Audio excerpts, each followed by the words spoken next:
right, bud. Spot Right. on, mate, go. Let's do it. So we are live. Cool. We are Live, live. ready to rock, ready to go. That's Morning, it. Yeah, man. Yeah. everyone. Morning, guys. Morning. Yeah, how are we all this morning? How's Daniel? Yeah, good, man. All good. All good. Excellent, buddy. Got Glad to a hear it. nice cup of tea beside me. Warm me up a little bit. Ready to go. Yeah, Yeah, I that's just it. finished me coffee, drag us off the mattress. Yeah. That's the one, Yeah. dude. And we've got a little bit of sunshine over here today, actually. Yeah, it's quite bright day actually, so that's not too bad. Good day to get out for a little walk this afternoon, maybe, because I mean, like, we're all kind of limited to the exercise we can do at the minute, I think. Totally.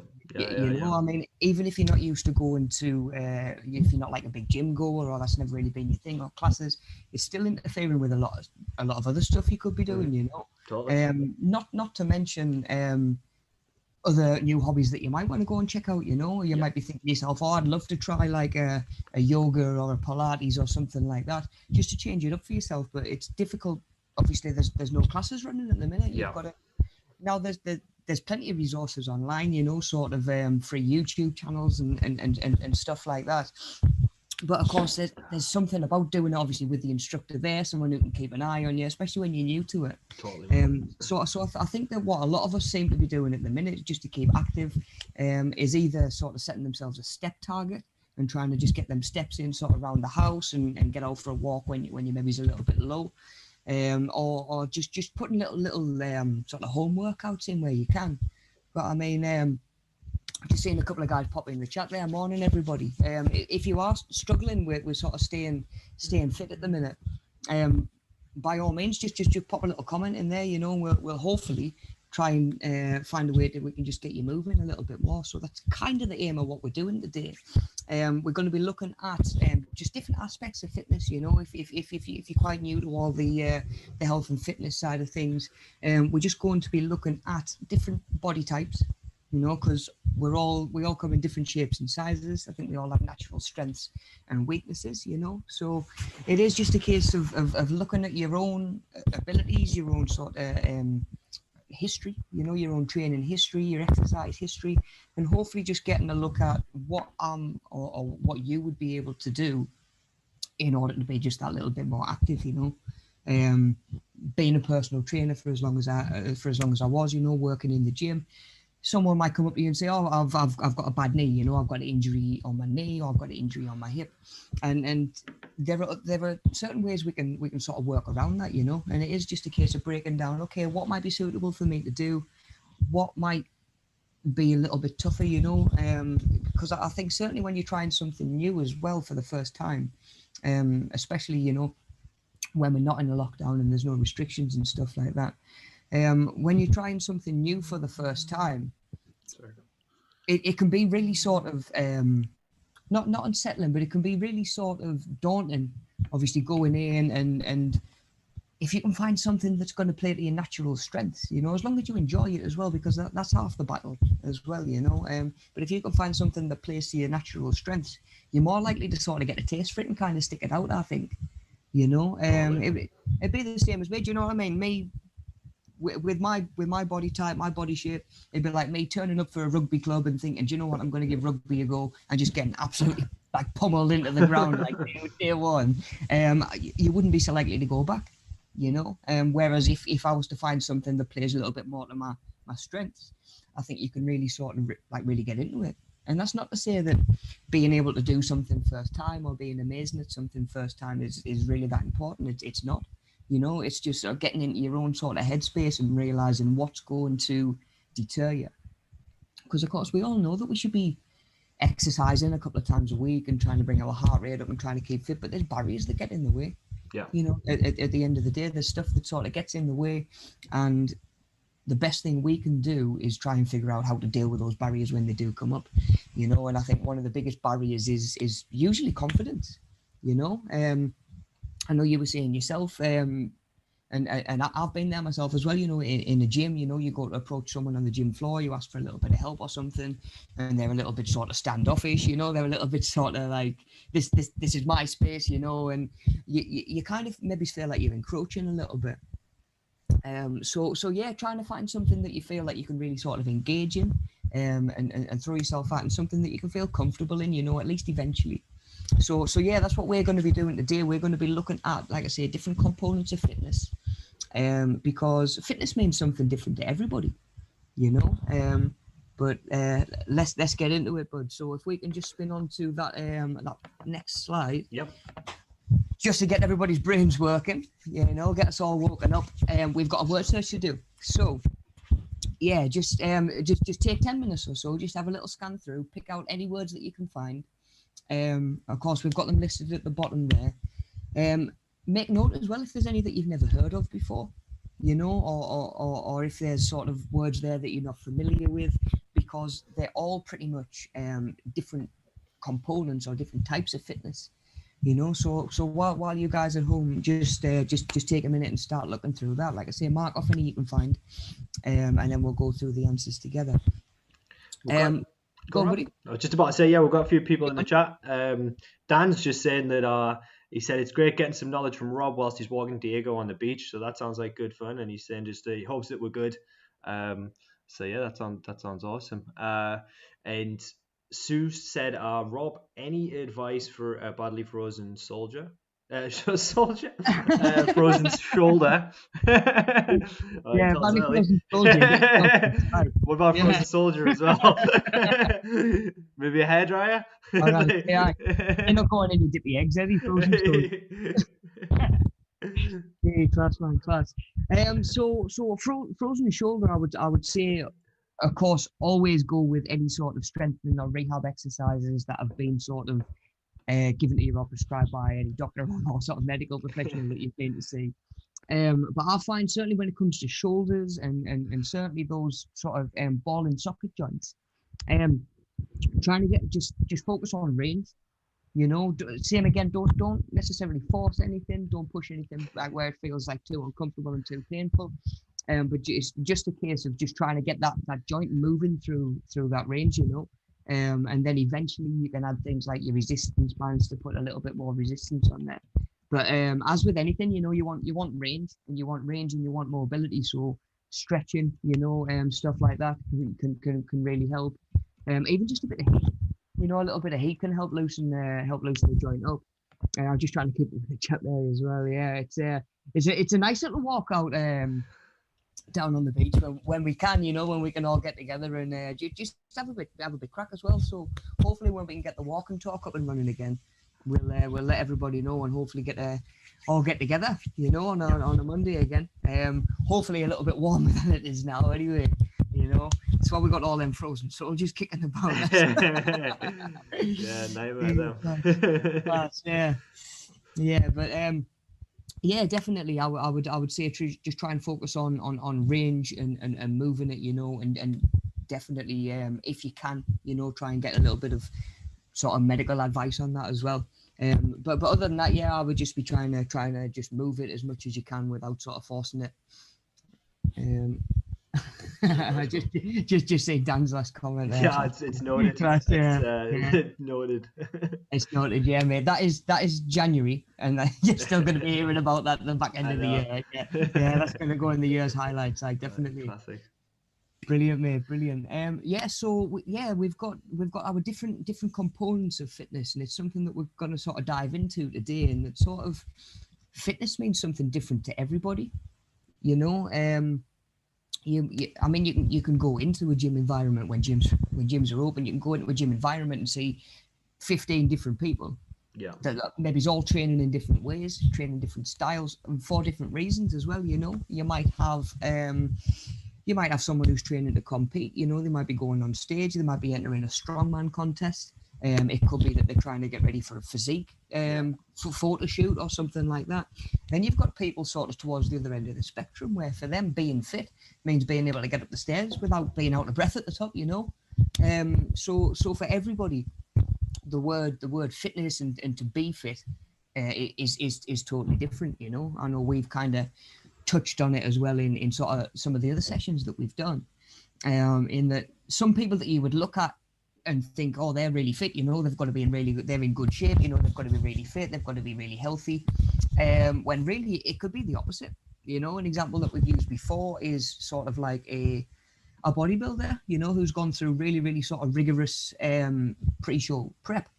to get his body fat right down, to get in the best shape that he can, you know, try and really bring his muscles and his muscle definition through. When really they might have been on a diet that hasn't really had much veg in, you know, much fruit. They could be really sort of underfed in terms of calories for what their body needs. You know, normally by the time they're getting on stage and everybody's looking and going, oh wow, I'd love to look like that.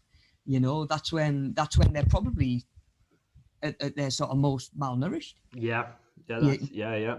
you know, Like zero water in the body, right? pretty much, yeah, pretty much. Like I was speaking to one of the guys who's done a couple of competitions, and they take a tablet that thins your blood so much that they have to sit with their feet elevated, otherwise it would all just rush down into your feet. So crazy. And it's like, yeah, do you know what? Massive respect to the dedication that goes into it. You know, I've seen what it takes and the sacrifices that you've got to make, but you know, it would be a little bit one note to look at it from a distance and say that's what fitness looks like. You know, that's what health looks like. Yeah. It, like I say, to everybody, what that means is something totally different, and that's what we're just going to dig into a little bit this morning. Sue says video can't see me till after lockdown. Yeah, grabbing the hot water bottle. Oh, I find heat's a game changer. Like it really is. Certainly like sort of ice to deal with impact and swelling and stuff like that. But once things start stiffening up and freezing up a little bit, just try and get a little bit of heat on. You know, it can't hurt. I think a hot bath is simple. Good thing to aid with tension relief as well, right? Like whenever I'm achy, like a hot bath, it's not going to cure anything, but it might help just with a little bit of tension relief, right? Yeah, it's just relief, isn't it? You know, at the end of the day, that's sort of one of the best things we could look for. You know, if not a cure, if not a fix, then relief is the next thing that we want, isn't it? Really. So yeah, I mean that's a really good shout, buddy. You know, a nice hot bath that you can soak in for a little bit. You find that the heat tends to get a little bit deeper as well. You know, rather than like a hot water bottle that's just going to sit on the surface, warm your skin up, and not get quite as deep. If you can sit and soak in the bath, it'll get that good bit deeper as well. So yeah, give that a go as well. You know, any excuse for a nice hot bath while it's like this as well. Oh man, definitely. Oh, I got Alex like a bath caddy last Christmas. It's got goes across the middle of the bath. There's like a bit props your iPad up or your book or whatever it is. There's a bit where you can put your drink and that, and she disappears in there for hours, man. I didn't say that. So yeah, massively pro bath, man. Pro bath. yeah. Okay, right, guys. So Daniel, I guess first thing is there any at the bottom, any of them terms at the bottom of the word search there that you're not familiar with? You know, that you've maybe not come across before. Maybe exercise heart rate, like okay, yeah. Just wondering about that one a bit, I think. Yeah, so it's really obviously it's kind of data that we can measure while we're exercising, you know, because your heart rate's really helpful for giving you an idea sort of how sort of fit you are, especially at a resting point. So that's where you would normally sort of take your heart rate. It would be like from a resting point of view where you've not really done a great deal. You can obviously just put your two fingers on your pulse, on your wrist or on your neck, and get a feel for how fast your heart rate is going. Now, to test how fit you might be or how sort of efficient you are at an exercise, you can then take your heart rate again during or after a bit of exercise or a bit of activity, and sometimes that spike can give you an idea about how fit you are as well, especially on like a cardiovascular level. You know, your heart rate might be around about the sort of healthy area, you know, sort of 60, 70, 80 beats per minute, without doing anything. Then you might, I don't know, you might run up the stairs and then you can check again, you know, to see how much your heart rate is spiking or how much it's coming up just from doing that a couple of times. And as long as you do it the same every time, you know, if you're doing like, right, I'm going to run up and down the stairs 5 times and see how much my heart rate comes up, in theory, and kind of what you'd expect to see would be the more that you do that, then your exercise heart rate is going to come down. You know, sort of as you get to the top of the stairs and check your heart rate, the second, third, fourth time you're doing this little test, you know, your heart rate should be that little bit lower. And that's just an indicator that your body's adapting and getting a little bit more used to the exercise and you're more efficient at it. Because that's what your heart rate is at the end of the day. You know, it's just your blood pumping and your heart pumping, sorry, to get the blood around your body to give the oxygen where it needs to be. So that exercise heart rate can just sort of come up in contrast, especially with your resting heart rate. And it's just a good way to sort of measure sort of your fitness, whether you're resting or certainly in that case, in the middle of an exercise. You can do stuff like I don't know if you've ever seen, they're quite commonplace now, like kind of like a waistband that sits a good bit higher and goes around your chest, and it sort of feeds your heart rate back either to an app on your phone or to a device that comes with it. And again, it's just a good way of checking where you are in terms of your heart rate, how hard you're working, and something that we can get into in some of the other courses that we do, looking at different heart rate zones as well, and where some might be more efficient at burning fat, some are more efficient at burning, working your maximum output. So that can give us an idea where we're working as well and how well we're dealing with sort of the workload in front. Sue says, has anybody got a garden jacuzzi she can borrow? That's the one. Let us know if you find one. do you know what? We hired one over winter once, and Really? and do you know what, mate? It was so nice sitting there, and sort of obviously everywhere, like from there up, is freezing. Like you got the window in your face, but like you're toasty warm everywhere else. Yeah. And it's like until you've got to do the mad rush back to the house, it's not so bad. But it's yeah. It's pretty mad, pretty surreal sitting there when there's snow coming down. Yeah, I can imagine. That's what I'm thinking though. It's like, because it's so horrible when you get out to shower and you've got to go and grab the towel. Like that, like 2 steps is the worst ever. So it's like this. I can just imagine with the jacuzzi, like when you've got to get out and go into the house, it must be freezing. Oh yeah, glad to get in, glad to get the back door. Definitely. Right, where are we? Cool. Right, so we'll start breaking these down then, I guess, just while the guys have a few more minutes to just pick out any answers that they want.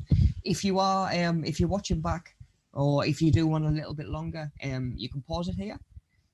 So just take a little bit of time. If you're one of them that are like determined to get them all, like I always am with word searches. I'm like, no, don't tell us, I gotta find it. So yeah, if you want, by all means, pause it there. You can always catch up afterwards as well.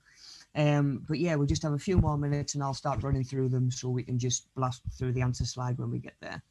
So your strength is probably one of the more common ones, that you've maybe heard about before. It's sort of how much weight can you move, or how much sort of force can you put out. In general, it's normally just once. It might just be for sort of your 1 rep max. If you were working or trying to measure your strength or training to improve your strength, you wouldn't necessarily pick a weight up and do like 50 repetitions with it, because if you can do 50 repetitions, it sort of suggests that your body's not working hard enough to develop your sort of maximum strength. That is going to work on your muscular endurance a little bit more, which is something that we're going to get to. Flexibility, we're talking range of motion at a joint. So thinking about even just sort of like gymnasts have to be quite flexible, obviously dancers and stuff like that. A lot of athletes as well, need to get their bodies into certain shapes. I mean, if you ever see someone do is it the high jump? Have you seen like the arc they get on their back when they go over the bar? It's crazy, isn't it? Yeah. It's Totally bent. insane. Yeah, or they can do they can contort themselves pretty crazily. Yeah, they can. I'm just keeping an eye on the chat there. And says in the past when we were brave enough, I used to feel like a new man afterwards. Yeah, I haven't really looked too much into the diving between hot and cold. But certainly depending on like what the situation is and what the injury is, I would definitely tend to go one or the other. I mean, you've only got to look at impact athletes, rugby players, wrestlers, they swear by ice baths. Yeah. They absolutely swear by ice baths. Just in regards to like heat treatment as well, obviously it's a huge staple of saunas are a huge staple of Scandinavian culture. In Finland, they've got a sauna in it. There's a Burger King with a sauna in it. That's no word of a lie.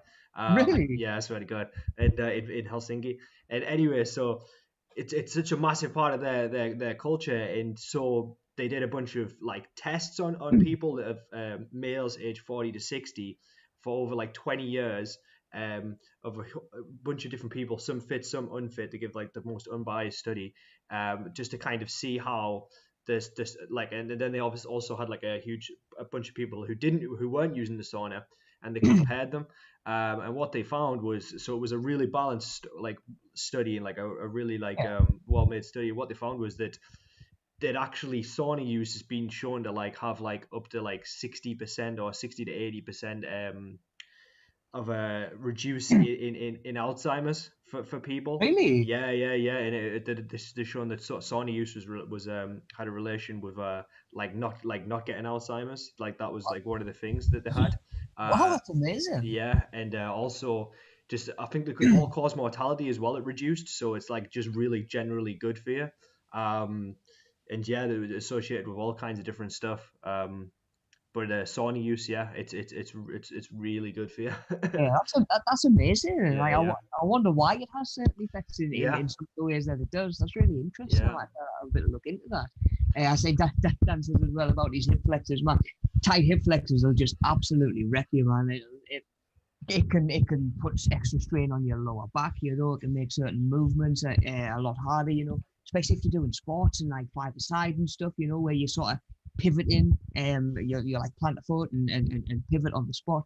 Even stuff like that, the tight hip flexors are really going to get in the way. And I think flexibility is something we could all sort of strive to be a little bit better at. I think certainly at the minute, with everything that's going on, be it a restricted lifestyle, we might be a little bit more sedentary, not moving around as much. I think flexibility is kind of one of the first things that would go out the window if we let it. So just being aware and trying to keep on top. Dan, my hip flexors have always been tight in hamstrings as well. and even just from doing a little bit of yoga through lockdown, I've seen like a big sort of improvement on them, moving a lot better. So yeah, flexibility, a little bit of flexibility goes a long way. Then we've got your balance.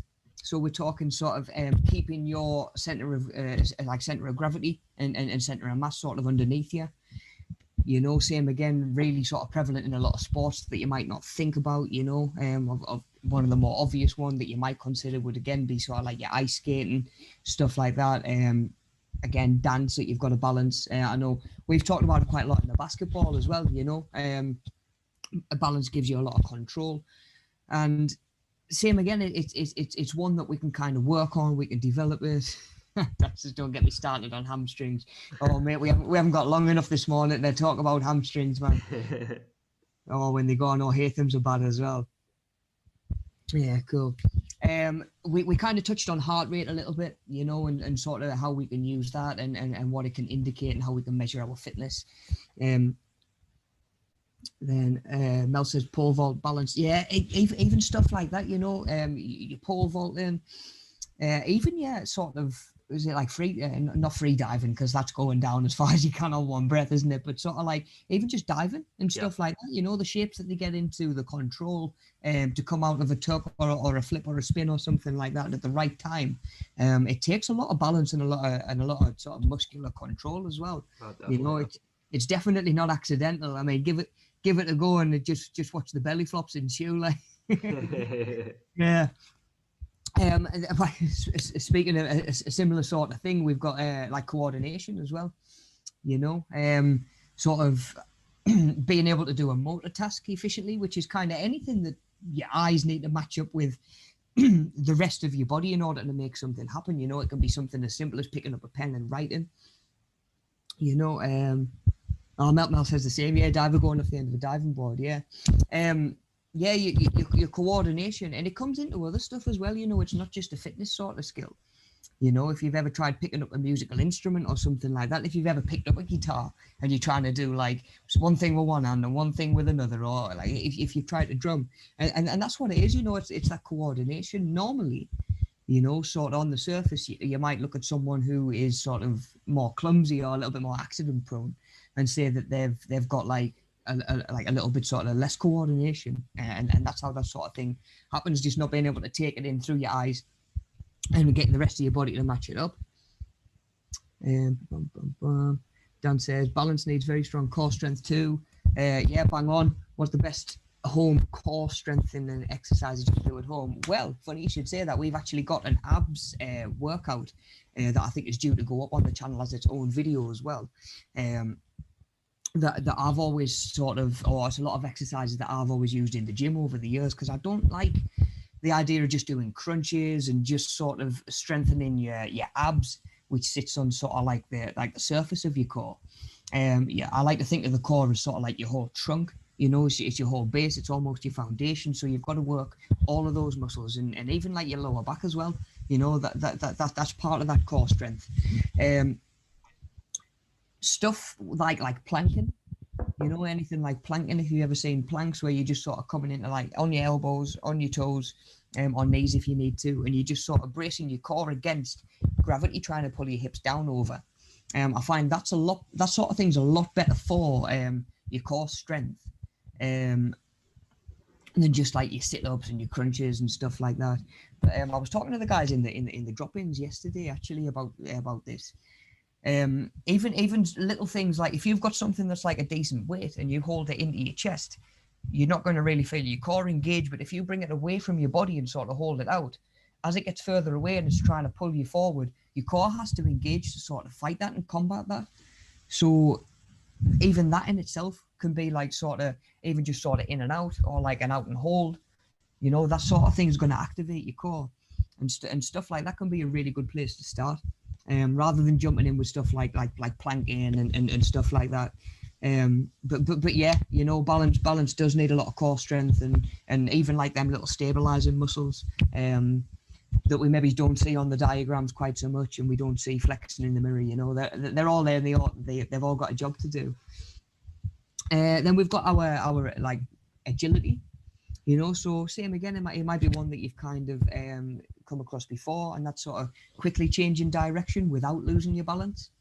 You know, so again, any sport where you're sort of changing direction really quick. You know, I think we've talked about like American football, you know, where the aim is pretty much to pretend that you're going to be somewhere so that the other player goes to hit you there and then be somewhere else. You know, there's so many little movements and little sort of feints and shoulder dips and stuff like that come into it, but a lot of it's agility, you know, being able to change direction, look like you're going to be in one place, and then, like I say, be somewhere totally different.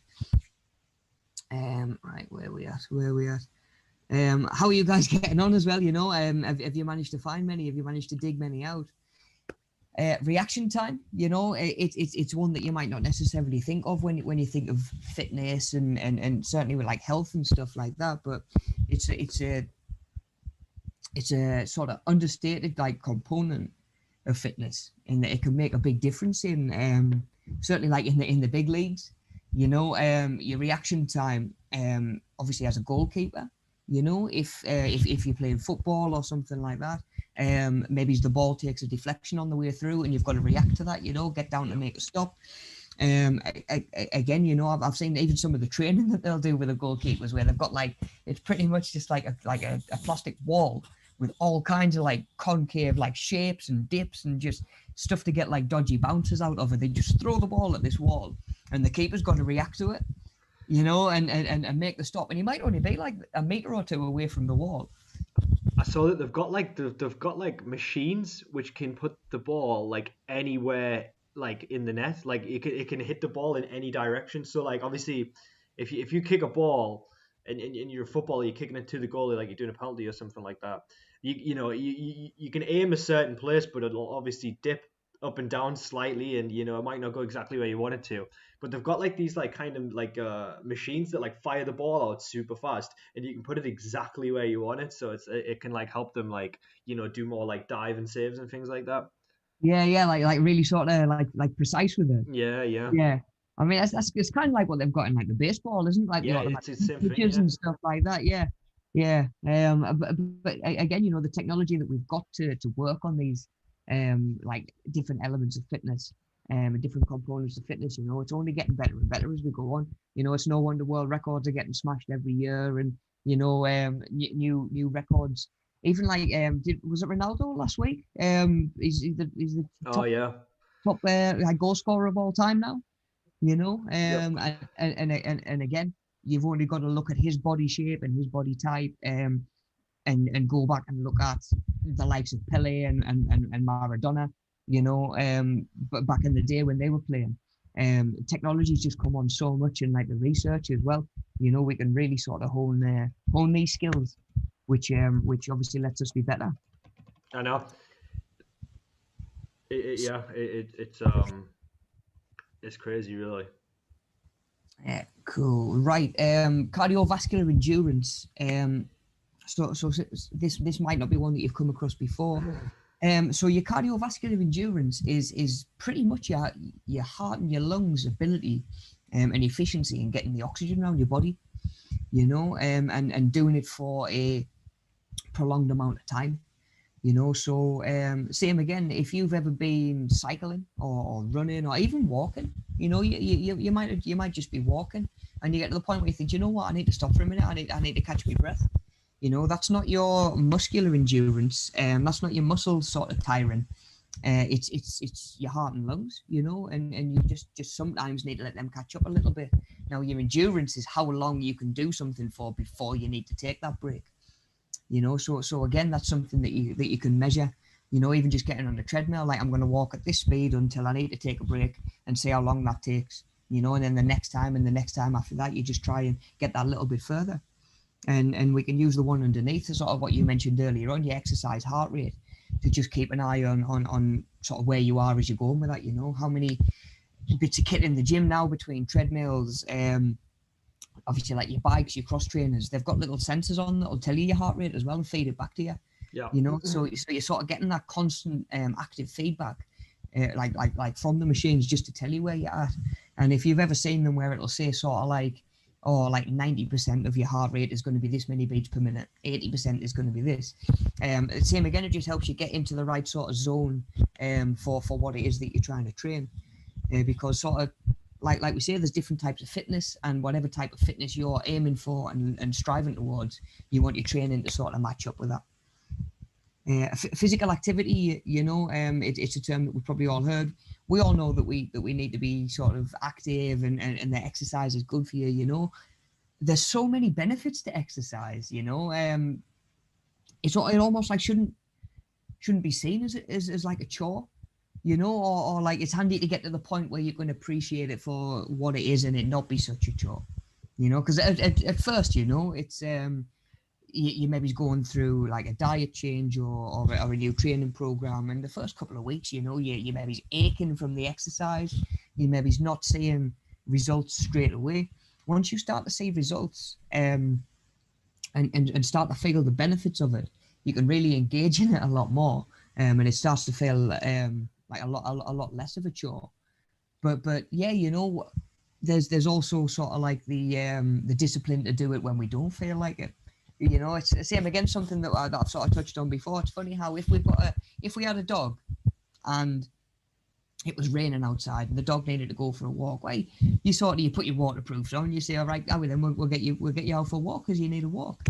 Whereas if we don't have a dog and we say, we're going to go for a walk, and we look out the window and it's raining, how likely are we to put it off? Yeah. I'll do that another day. It's just funny, isn't it?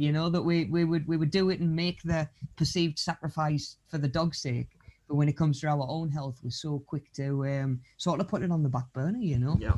And again, there are barriers to exercise that we're going to face, and part of what we do and part of our goal is to sort of break those barriers down and just figure out how we get past those. Okay, last couple of these, we'll finish up the word search. So we've got our I touched on muscular endurance as well, where it's your muscles' ability to last for a period of time. Rather say I'm gonna do sort of a minute worth of burpees or kettlebell swings. Yeah. Do you stop at the point where your heart rate can't take it and you need breath, or do you stop at the point where your legs are screaming at you and burning and starting to like really sort of struggle? And that would be your muscular endurance, sort of, and that sort of training just helps develop it. Your body adapts, and we get better at these things. Body composition is your it's kind of like the breakdown, your percentages of fat, water, muscle tissue. If you've ever heard anybody say that they're aiming to get down to 18% fat, or they're around about 22% fat, anything like that. That is just sort of referring to your body composition, and whereas I find these other components of fitness, different ones apply to different athletes, different sports people, even just different people in general. But you'll find that when it comes to body composition, whatever an athlete's sort of sport is, whenever they need their body to do, you find that the body composition is normally tailored towards that. Yeah.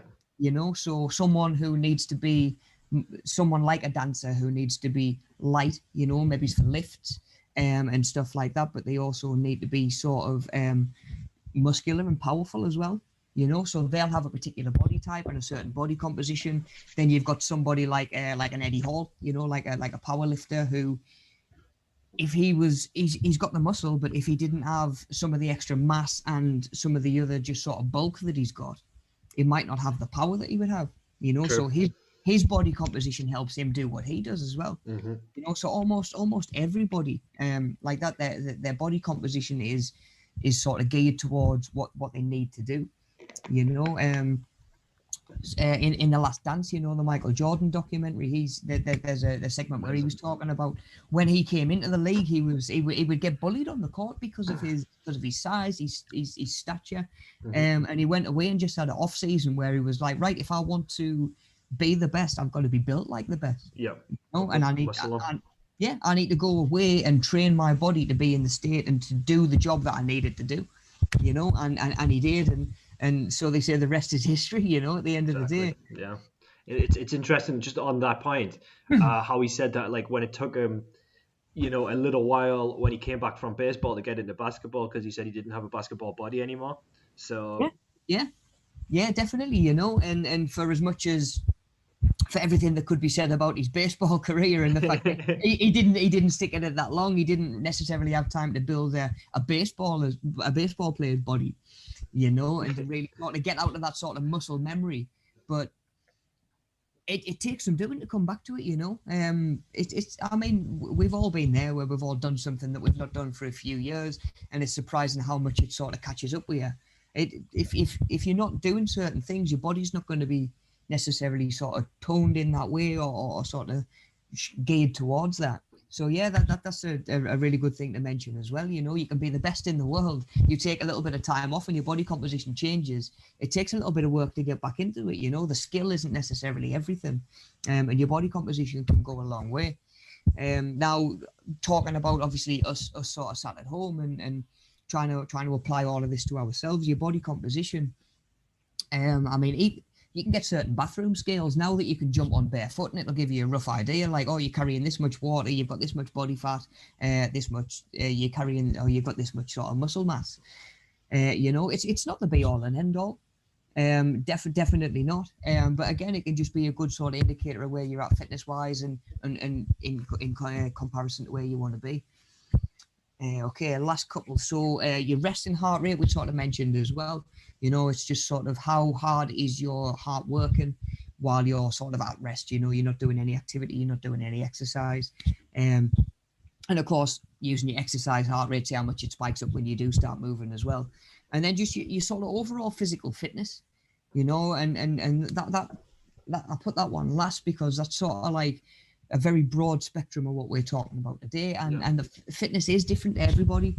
There are some people that really need certain aspects of fitness to do what they do. Like I say, Usain Bolt, for example, he needs to be really fast. He needs to have a lot of speed. He needs to have good reaction time to get off the start line faster than his opposition. He doesn't necessarily need great muscular endurance because after 100 meters, he's done. He doesn't need to go for that prolonged amount of time. Of course, then you get somebody like your Mo Farah at the other end of the spectrum who, obviously, of course, speed's important in any kind of race, but his endurance and his cardiovascular endurance are going to go a lot further than they would for somebody like a sprinter. So it is different to everybody. So coming out of the day, just sort of take away, or that's what we're going to dig into, really, what fitness means to you. What components of fitness are important to you and how we can work on them and how we can take them forward. Nice one, buddy. Cool. I reckon that'll about do us for the word search then, mate. So if we can just spin onto the answer slide. Yeah. I'll whip through them quick. Same again. If you do want to take a pause to just go through, check your answers, by all means do it. Okay, so working across from the left hand column, and I'll just come down over first. So we've got body composition in that left hand column coming down over. Come across a few columns, and we've got coordination. Yeah, coordination, followed by reaction time. Next column across. The one next to that, coming up over, is physical activity. Same again, coming up over, next column across, we've got our muscular endurance running up to the top. Cool. Can you see those okay, buddy? Yeah, on screen, Yeah, sweet. yeah. I can zoom in a bit if you'd like. Nice one, mate. Nice one. Maybe just a little bit, actually. Yeah. If you don't mind, just make it a little bit easier to see. Yeah, cool. Nice one. So we had muscular endurance come across two columns. At the bottom, we've got heart rate running down. Back to the top and two across, flexibility running down over. There we go, about halfway up, two columns across, we've got speed. Speed runs up over, top to bottom. 1, 2, 3, 4 columns across.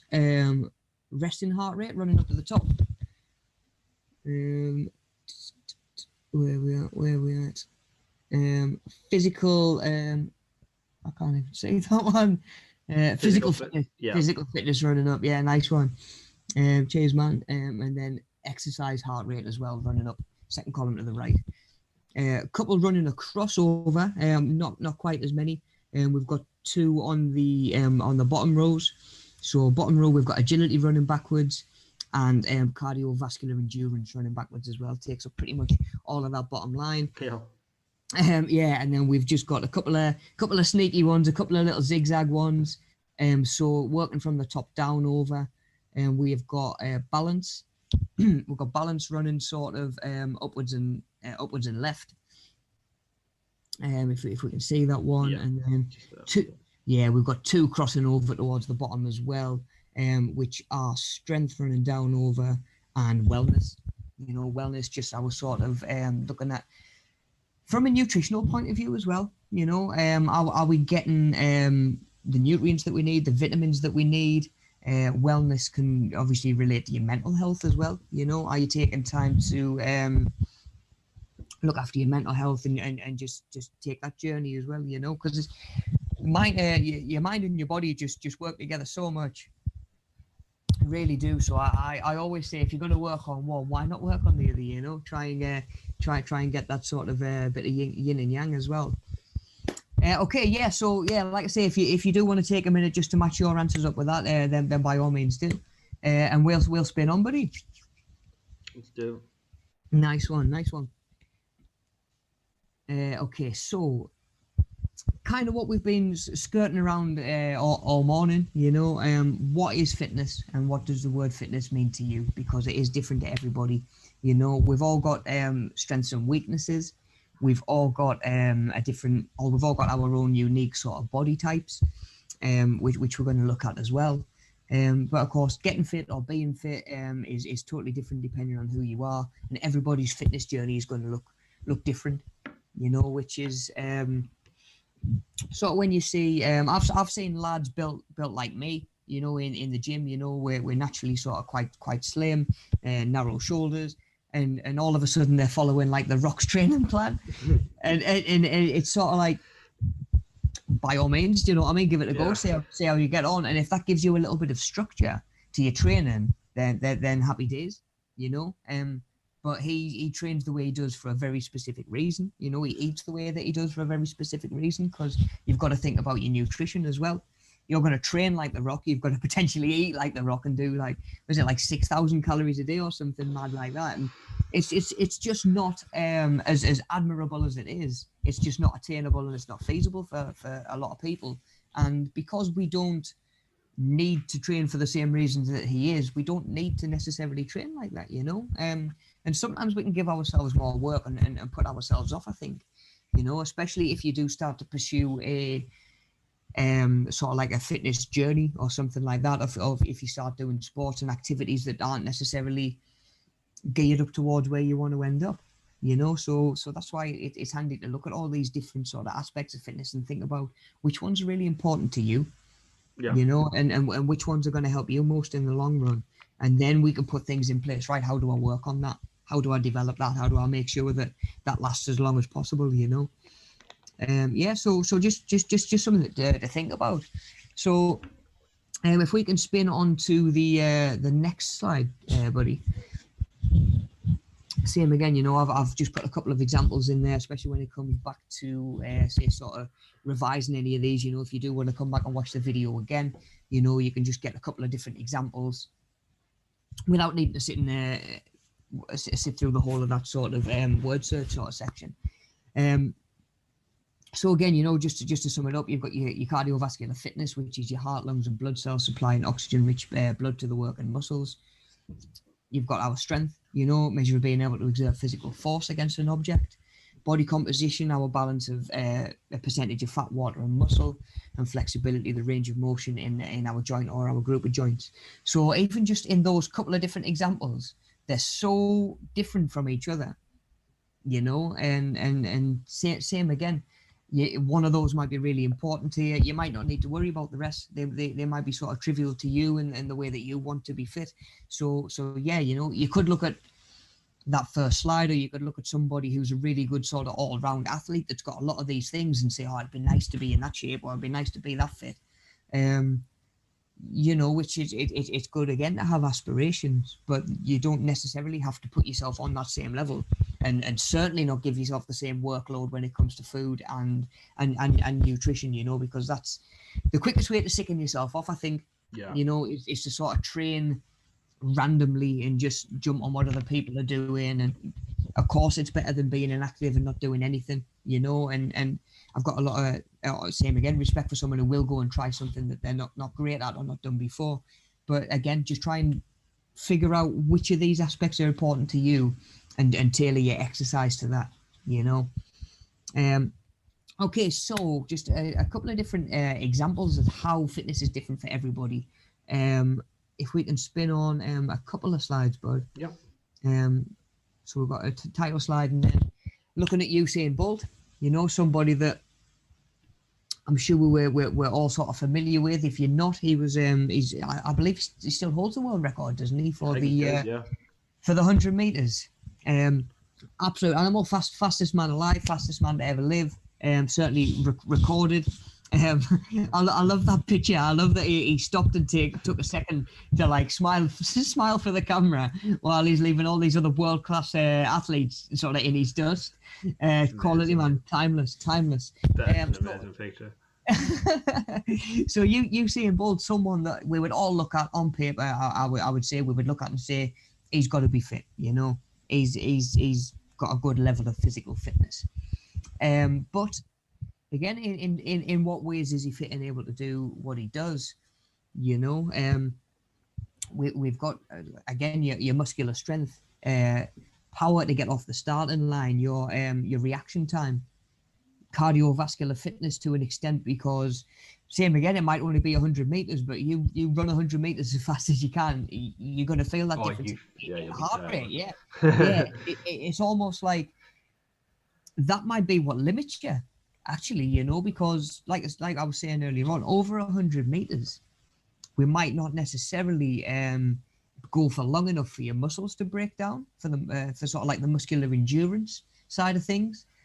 So if it's not your muscles breaking down, what's limiting you? It's probably your cardiovascular fitness, slowing down how fast you can actually move. Again, touching on his body composition, his body composition is very specific to what he does. If he had much more muscle mass, he might be a little bit slower. If he was carrying if he had less muscle mass, he might not be as powerful off the start line. If he was carrying more water, he's got more water to carry 100 meters, which is going to slow him down. So that body composition is important. Speed, of course, probably first and foremost there for a sprinter.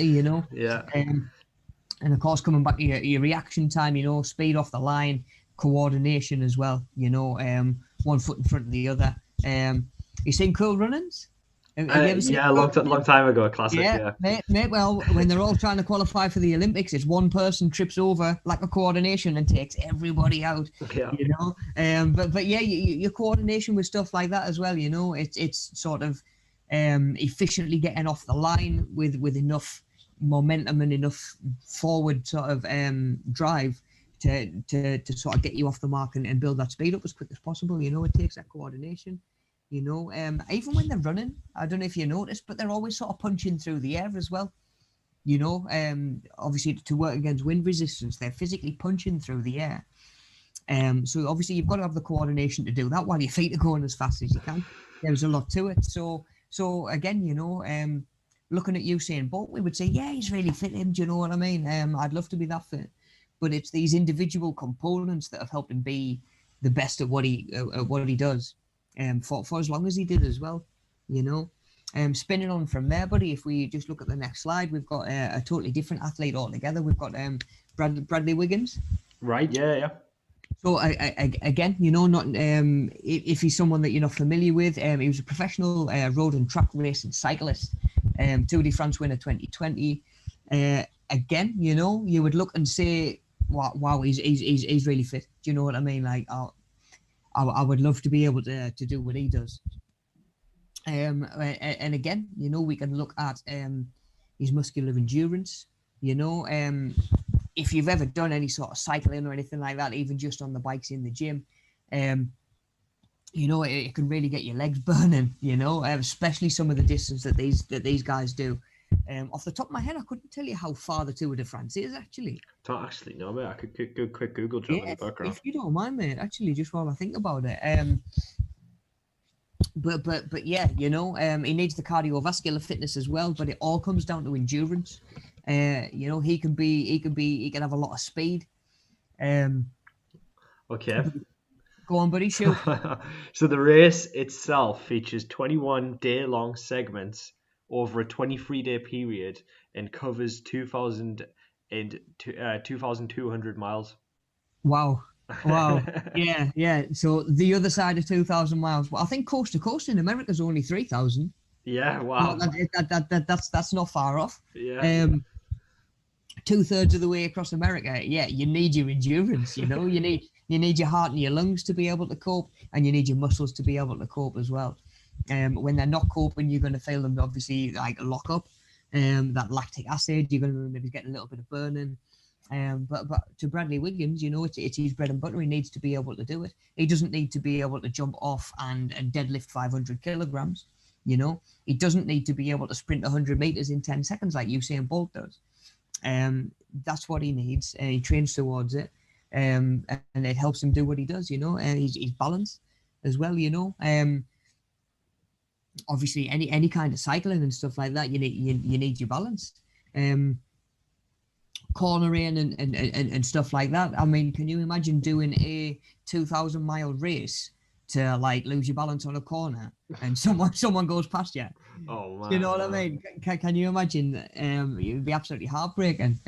So of course, balance and control, power as well. You know, for driving through the pedals, generating that forward momentum, sort of every single stroke. The more powerful the muscles are, the more sort of, the less sort of taxing and draining each pedal is going to be. And again, his body composition is tailored towards what he does. You know, you can see that he's got quite muscular sort of legs. Again, for that power. But unlike Usain Bolt, who needs to punch through the air, you can see Bradley Wiggins' upper body isn't anywhere near as developed. Yeah. You know, he doesn't have the shoulders that Usain Bolt's got, or he's not even as lean as Usain Bolt. I wouldn't say, certainly not from that picture, because of course over 2,000 miles, you know, that little bit extra weight might not make a massive difference. Yeah. Over a race that lasts 10 seconds, you know, that might be the difference at the end of the day. So again, you know, he's built totally different. It's quite funny to think about it. But obviously they're both very, very hard. But like obviously Usain Bolt runs for like however many seconds and then he's done, and then Bradley Wiggins got to do it for like 23 days. It's like, so it's it's like, pick the wrong sport. Yeah. Oh, you'd feel well seen off, wouldn't you? That's it. Yeah, it's interesting, you know. I think it was you mentioned this last week, to be honest. How if they were to get Mo Farah and Usain Bolt to do a race like somewhere in the middle, Mm-hmm. you know, how obviously Mo Farah's like a long distance runner who's used to be sort of 2,000 meters at the very least, and Usain Bolt sticks to his 100 and 200 meters. So it'd be interesting to That would see be interesting, actually. Yeah. in the middle if they sat maybe he's what 800 meters, Mm-hmm. maybe to see which of those sort of body types would come out on top because none of them are geared towards that specifically. It's a good point. Yeah, actually, I'd actually Yeah, like to see that. interesting to see. Yeah, yeah. Okay, buddy. Let's spin on to the last of these slides. The last example that we've got. It's actually Michelle Kwan. Yep. It was a little bit more out there. I know that we haven't really got a massive ice skating or figure skating sort of scene over here, have we? So it might be someone that you haven't come across before. Mm-hmm. But 5-time figure skating world champion, 2-time Olympic medalist, and we can see straight away different, totally different sort of build. You know, certainly to like a Bradley Wiggins, to a Usain Bolt, to a Mo Farah. Definitely a different build to like an Eddie Hall or somebody like that. And straight away, you know, looking at that list, we've got different components that are gonna set her apart and in her sport and what she does. You know, she's a lot more flexible. You know, to get into some of the poses and some of the shapes that she needs to get into, a lot more agile. You know, Usain Bolt doesn't have to be agile because he doesn't ever really change direction. He just points himself in that direction, goes as fast as he can. You know, something like ice skating or figure skating, you know, you've got a lot more. You like I say, you're changing direction a little bit more, and it's easy to lose your balance. Make balance as well something that's really important. Of course, at the very top of the game, certainly when it comes to this sort of sport and this sort of competition, losing your balance and slipping, it could be the difference between getting a medal and not registering for a medal at all. Yeah. You know, so stuff like coordination as well sort of comes into that. You know, you've got to think about, right, if you're skating with a partner, I've got to grab my partner's hand for this spin, but I've also got to get my feet shaped in this position and all that sort of thing. You know, there's a lot going on at once. And like I say, you've got to have the coordination to do it. Again, you know, touching on body composition, her body composition is totally different to the other guys that we've looked at. But again, it's tailored towards what she wants to do, what she's training for, and ultimately what she was the best at in the world at one point. You know, I would say your endurance as well. You know, it might only be you might watch a routine that might last 2-3 minutes. You know, it might feel like a short amount of time when you start watching it. Yeah. But if you're doing what they do for 2 or 3 minutes, do you know what I mean? It's like you get up and start doing star jumps for 2 or 3 minutes. You know, you're going to feel your heart rate come up. You're really going to feel you're really going to feel the strain. You know, so she's got to be able to cope with that, and at the same time, her muscles need to be able to cope as well. You know, she's got to be able to do jumps and stick the landing and stuff like that. So again, you know, she's really, really excelled at what she does. From a fitness point of view, to look at, put her next to somebody like an Eddie Hall, or again, you know, like an Arnold Schwarzenegger, even back in the day. They were both, you would look at and say, oh, they're really fit, you know, really good athletes, and they're just they're different ends of the spectrum. Totally. You know, just in their build, and in these different aspects of fitness that they've got and have trained. Okay, cool. So, if we can spin on to the next slide, then, dude. Yeah.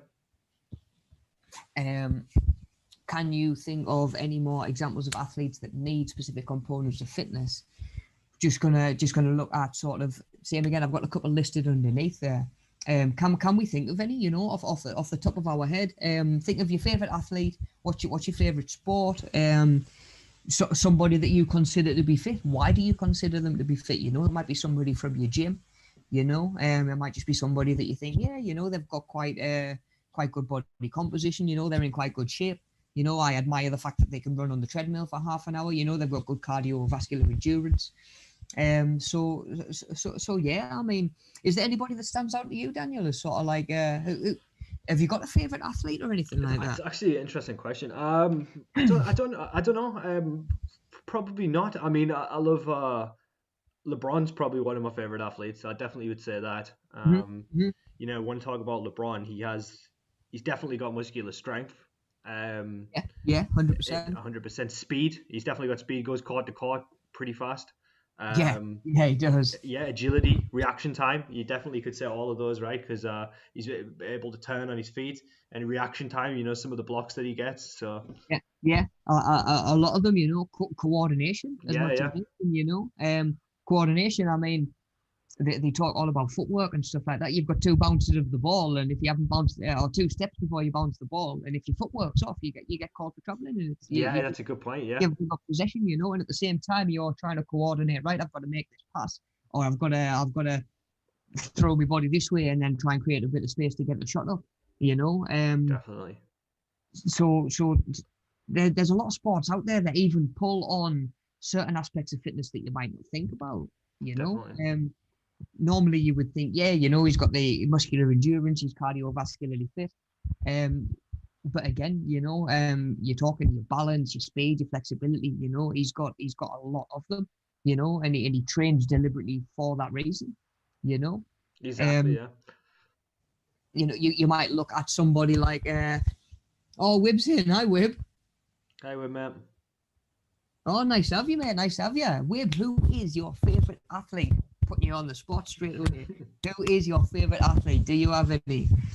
Because when you look at like the F1, when you look at like the Yep. Formula One and stuff like that, again, totally different skill set that they need. But your reaction time's still there. Yep. These are approaching corners at 200 mile an hour sometimes. If your reaction time's not there, you've wrote off a multi-million-dollar car, and you're probably not getting a contract next season. Exactly. Again, their body composition is specific. They've got to fit into the car. They've got to fit into the car. And they've got to have obviously sort of like the cardiovascular endurance. You see how much they sweat by the time they're getting out the car at the end. They don't half know it. I've just seen Will's. Sorry, I've just seen Wibb's post there. Carl Lewis. Carl Um, Lewis. yeah, that'd be the He's sprinter, is he? track and field, Track wasn't and he? Yeah, field, right? Yeah. yeah. Just pulled him up there to try and have a look. Was he a sprinter? Was he? He was an athlete. Definitely an Olympic Yeah, athlete. I yeah, don't know if it definitely. was a sprinter or a track and field. I'm not 100%. Because of course, as we've discussed this morning, depending on what he was doing, he's got to have to be different and better stuff. If he's running the 800 meters, he's going to have different sort of aspects of fitness than if he was a sprinter. I'm just trying to say there what he actually won what he's won any medals 9 for. Olympic gold medals. Wow, yeah. Oh my goodness. That is special. Okay, so we've got 100 meters, a 200 meters, um, a relay, so a 4 times 100 meter Oh relay, man, he was a beast. and a long jump as well. So it's like, I'm going to do some running. Yeah, I'll do some running. That's all right. I'll do some. Oh yeah, we've just said did the long jump as well. So looking at the long jump, looking at it from the long jump point of view, I don't know if you can actually pull up a quick picture of him, Daniel. Can you? Of Carl Lewis? Yeah, Yeah, please, I'll get buddy. one. Yeah. Just so the guys can sort of see what we're looking at as well, and see him again. Just look at his physical sort of makeup. I mean, just from the pictures that I'm looking at, you can see that he's got muscular legs. I mean, you've got to have the power to do the long jump. You potentially don't want to be carrying much more weight than you need to, because you've got to get airborne and stay airborne as long as you can. You don't necessarily need to be carrying any weight or mass that you don't need. All the mass that he carries will be designed to be explosive, either in the run or or in the jump when he gets to the end of the board. 100%, man. So again, you might even be able to see how maybe it's not just to look at him like on the surface, but there'll be certain parts of his bag that are different to Usain Bolt. They've both done sprinting and they're both sort of shorter distance, but for this guy to go and do the long jump as well, he'll have picked up different aspects and different components that Usain Bolt maybe didn't have. So again, he's done a lot of the same stuff. Oh, there he is, buddy. There Yeah. he is. Nice one, mate. Cool. Yeah, so you can see sort of he's got obviously the muscular legs. I dare say that these legs are a little bit broader than Usain Bolt. Yeah. They don't look as lean. They don't look quite as lean, but of course, this was maybe back in the day when obviously we didn't have the nutrition and the research that we've got now. But you can see that his legs might have been that little bit more sort of powerful for driving. You know, his glutes probably were for just sort of driving certainly for that jump. So again, you know, we can see sort of how different sports need different components and help develop different components as well. And that's where we can look and take it away and say, right, if I want to get better at this or be better at this, what do I need to do? And if I want to do this, what do I need to be better at, you know? And just trying to marry the two together and get an idea where we can go with our own fitness and our own fitness journey, you know? Because I find there's so much information out there and it's so overwhelming, especially with kind of having the internet at the fingertips now. You don't know where to start sometimes, I think.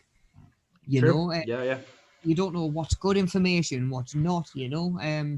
You don't know what's applicable to you just because so and so says that they're doing it. So yeah, that's really what we're aiming for, you know. It's taking away what we're looking at and being able to sort of like apply it yourself. Yeah, for sure, man. You know. So yeah, that's just a couple.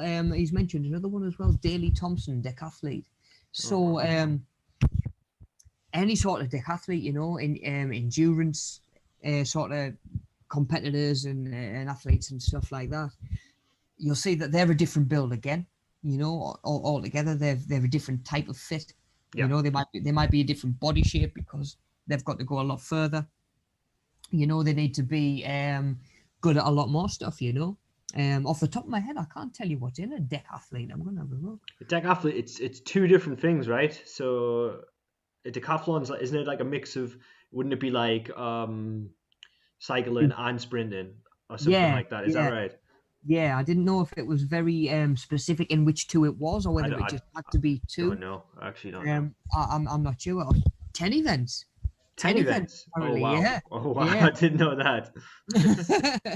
Yeah. 10 events. Yeah. So if you've got to hit 10 different events, you're gonna have to be obviously sort of like a jack of all trades sort of thing, you know. So yeah, you might not necessarily be able to train yourself to be the best sprinter, but if you can be good all around, where you're sort of reasonable at the sprint, and you can throw a javelin, you know, and you can maybe do your swim as well, you know, or your hurdles or whatever it is. If you can be all right at a little bit of everything, you're not necessarily, what is it they say, jack of all trades, master of none. Yeah, it's a classic. Yeah, it's true. You know, so yeah, you can be. He says pole vault is the most specialist event in there.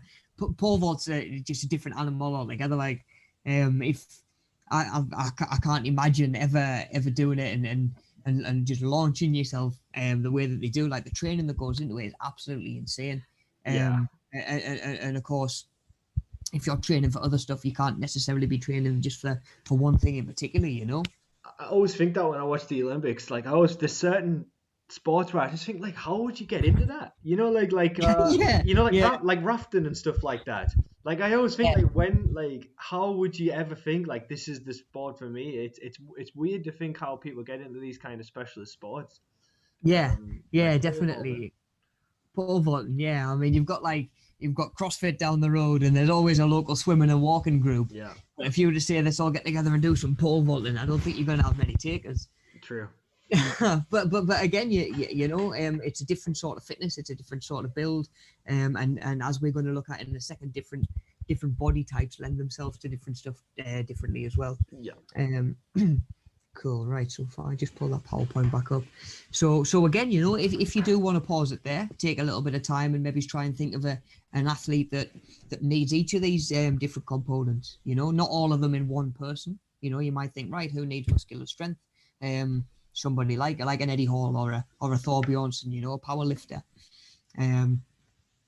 Flexibility, you know, your gymnasts, your dancers and stuff like that. So really handy to just sort of take a little bit of time to like I say, just see different athletes, and next time you maybe see somebody on the telly and you think, oh well, like he's obviously like a sports personality, or he might be fit. Just think about a couple of these things. What makes him fit. Yeah. If you've ever followed like cricket and stuff like that, you've only got to look at like Freddie Flintoff. Nobody likes a pint as much as Freddie Flintoff from what I can gather. Yeah. And he was never you'd have never looked at him and said, oh, he's an absolute physical specimen. Yeah. But he was able to do what he did. He trained a certain way, and his body composition was sort of tailored towards that as well. So yeah, different. There's a lot of different sports out there that pull on different sort of components. Okay, buddy. So if we can just spin on from there, mate. We're just going to start getting into towards different sort of body types and stuff like that, and how this applies to us.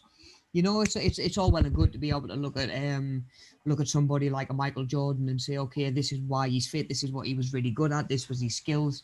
How do we then take that and sort of apply that towards ourselves? Especially in a lockdown. When we maybe just want to be a little bit more active and a little bit fitter. So we can see all of these athletes that we've looked at, they've competed at the top of their sport, at the top of the game, and normally come out on top. There's a lot of medals between them. There's a lot of success between them. Each of them are people that we would call fit, to look at. If you looked at them in isolation, we would probably consider them to be physically fit. Mm-hmm. Yet, you just got to look at the different pictures and you can see that they're fit in different ways, depending on their lifestyles, their goals, their training, and their body type as well. I mentioned it earlier on. We've listed body composition as something that helps each of these athletes be at the top of their game, but they all have different builds. So important to think about. There is no ideal body composition out there for you. Your ideal body composition is for you to decide. And where you're comfortable. By all means, have something to work towards. But your aim, of course, as always, is to make it sustainable. Just small little changes that are going to get you where you need to be, rather than thinking, right, I need to be 6% body fat tomorrow, and really sort of giving yourself too much to do and sickening yourself off. Yeah. It's just baby steps, slow and steady, and just trying to build on stuff maybe week after week. Always say, if you can give yourself a new habit or a new sort of thing to work on every week and maintain it, by the end of the year, 52 new habits, you're living a different lifestyle, and your body composition is going to reflect that, and your fitness should as well. So often it's our body types that are going to play a big role in what sort of types of fitness come more naturally. Like I sort of mentioned earlier on, I'm a particular body type. If I turn up to like a sumo wrestling competition, I'm going to get absolutely annihilated. Rugby was never my sport. Yeah. If I trained to be better at it, I would get better at it. But I might never be as good as somebody who's just naturally inclined that way. Yeah. I could eat protein till it comes out my ears and rice and just grains, lift weights all day every day. I'm never going to look like Arnold Schwarzenegger in his peak, and like, you've only got to go back and look at him when he was 16. Yep. To say he's got the genetics, he's got a certain type of build, and no matter how much I was to train personally, I would never get to that point. It's not to say I couldn't be a bodybuilder, and be the best bodybuilder that I could be. That's your only competition really in terms of fitness, is just trying to be better than you were yesterday, or better than you have been. Just again, slow and steady. But again, just be aware that certain things might suit your style a lot more than others, because the last thing, like I say, we ever want is for somebody to try something, turn up for week one, absolutely hate it, not feel comfortable in themselves, feel really self-confident, because you're not going to go back the next week. And again, we want to make these changes that are going to be sustainable and that we can sort of stick at, So of course, again, there's nothing to say that your body type limits what you can and can't do. But there's going to be certain stuff that comes more naturally than others, and I think that can set us up quite well to success, especially as we're starting our own fitness journeys. Because who doesn't like to be good at something? Who doesn't want to feel like they're like they're engaged in something and making progress with something and capable? I think as much as anything, who doesn't want to feel like they're capable of doing it? So of course, just remember we're all different. We've all got different strengths. Over the years, I've had people turn up for fitness classes, and it's so and so, who might be sort of, I don't know, middle aged, done a lot of fitness classes before. She comes along and brings a boyfriend along who's used to chucking weights around all day, never really does any cardio and stuff like that. Of course, she deals with the class a lot better than he does. You find that the next week, who comes back out of the two of them, it's generally not him. Yeah. Again, it's just a comfortability thing, and I think if we feel capable of coping and capable of doing something and able to do something, we're much more likely to stick at it.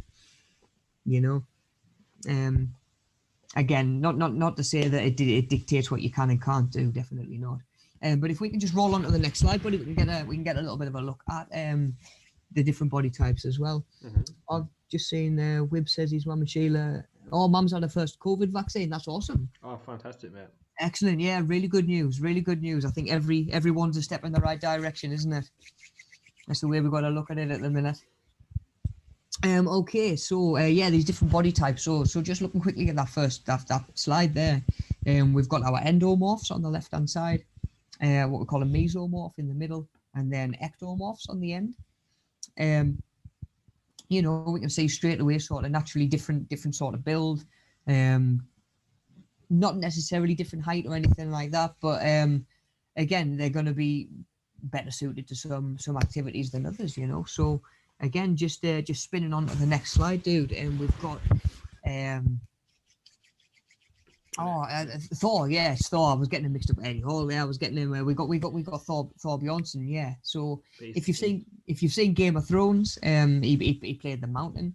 He's a professional strongman.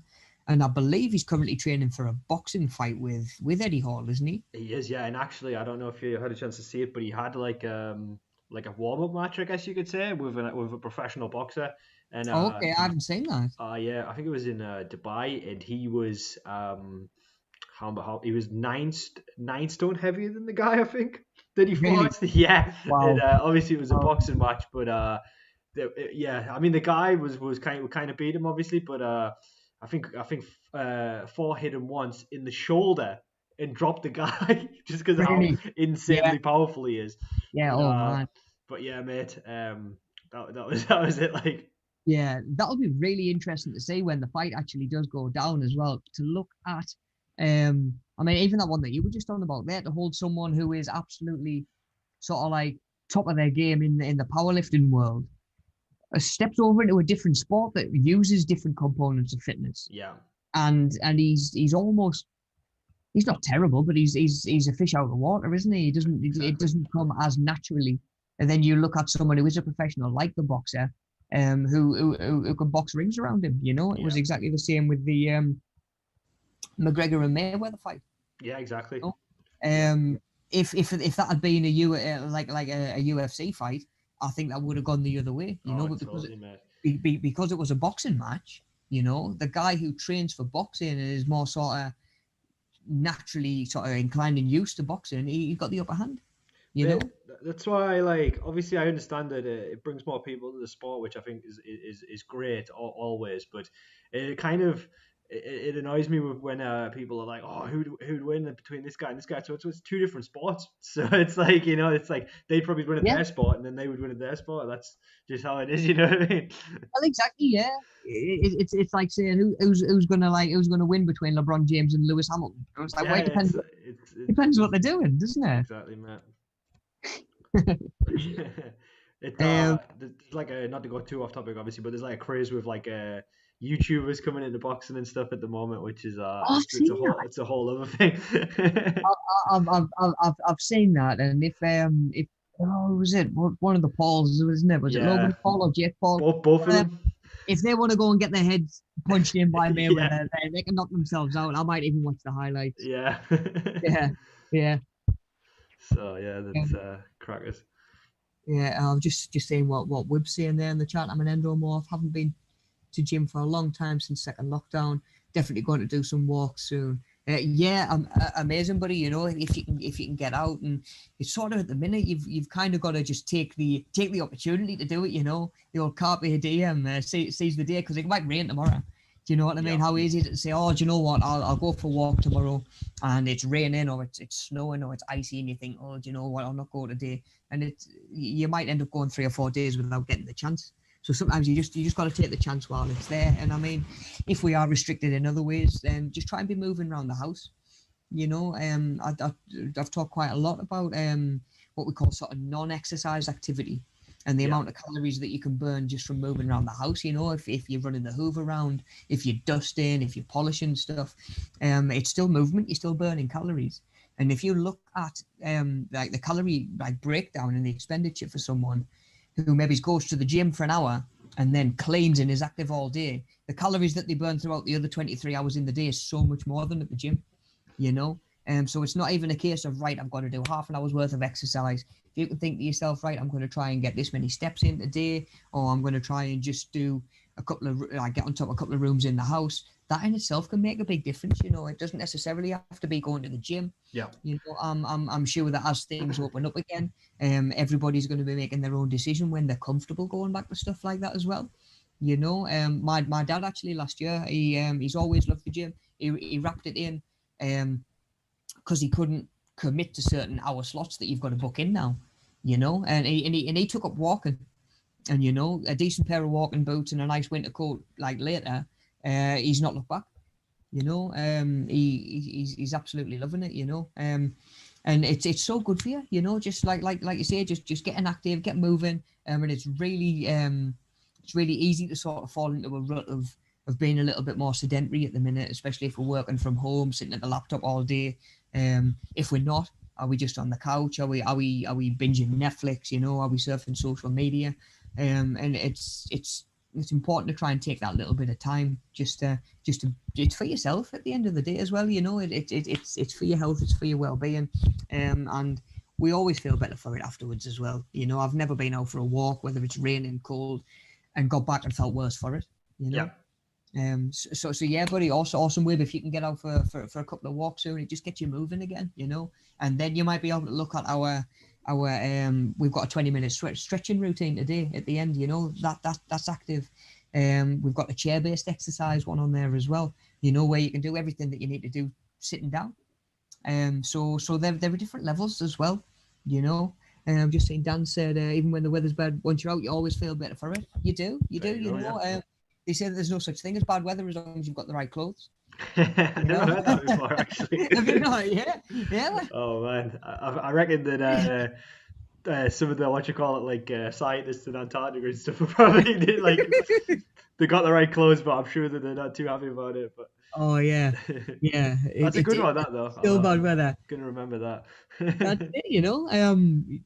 I've exactly like Dan says, you know, you stick your head out the door, it's a little bit chilly. After 5 minutes of moving and generating that sort of heat, you don't feel it so much. I'm regularly now going out for a walk, and I might have like a beanie hat on and maybe a scarf and some gloves or whatever.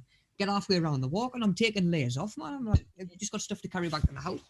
To be honest, you're actually 100% right. I think that for years, and I don't know why I did this, but I would just never ever buy a coat that was thick enough, and I just don't know why I did, but I just never ever would. I'd always get a coat, and it would always be like quite thin, or it would look thick, but it wasn't. But I actually finally have like a thick coat now, and you're totally right. It just makes all the difference. You don't really feel it if you've got something on which is like warm enough. So. Mm-hmm.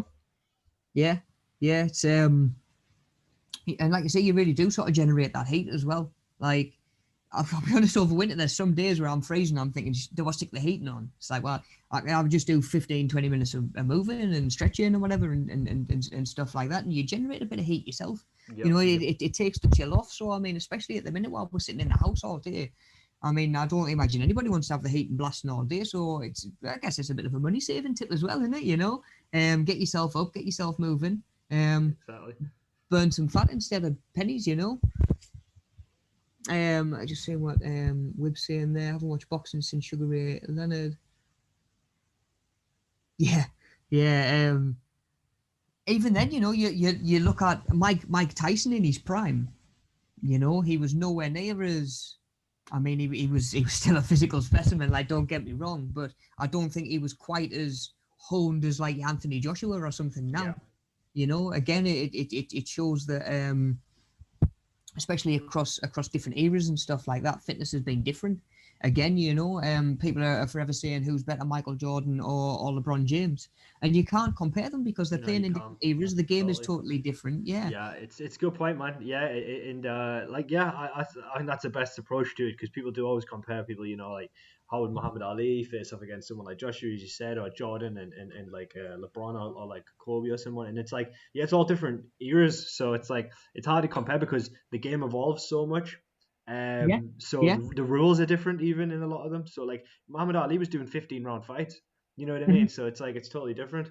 Yeah, totally different ball game. You know, it's all different. You know, and shout out to Kobe 1 year today. Actually, Yeah.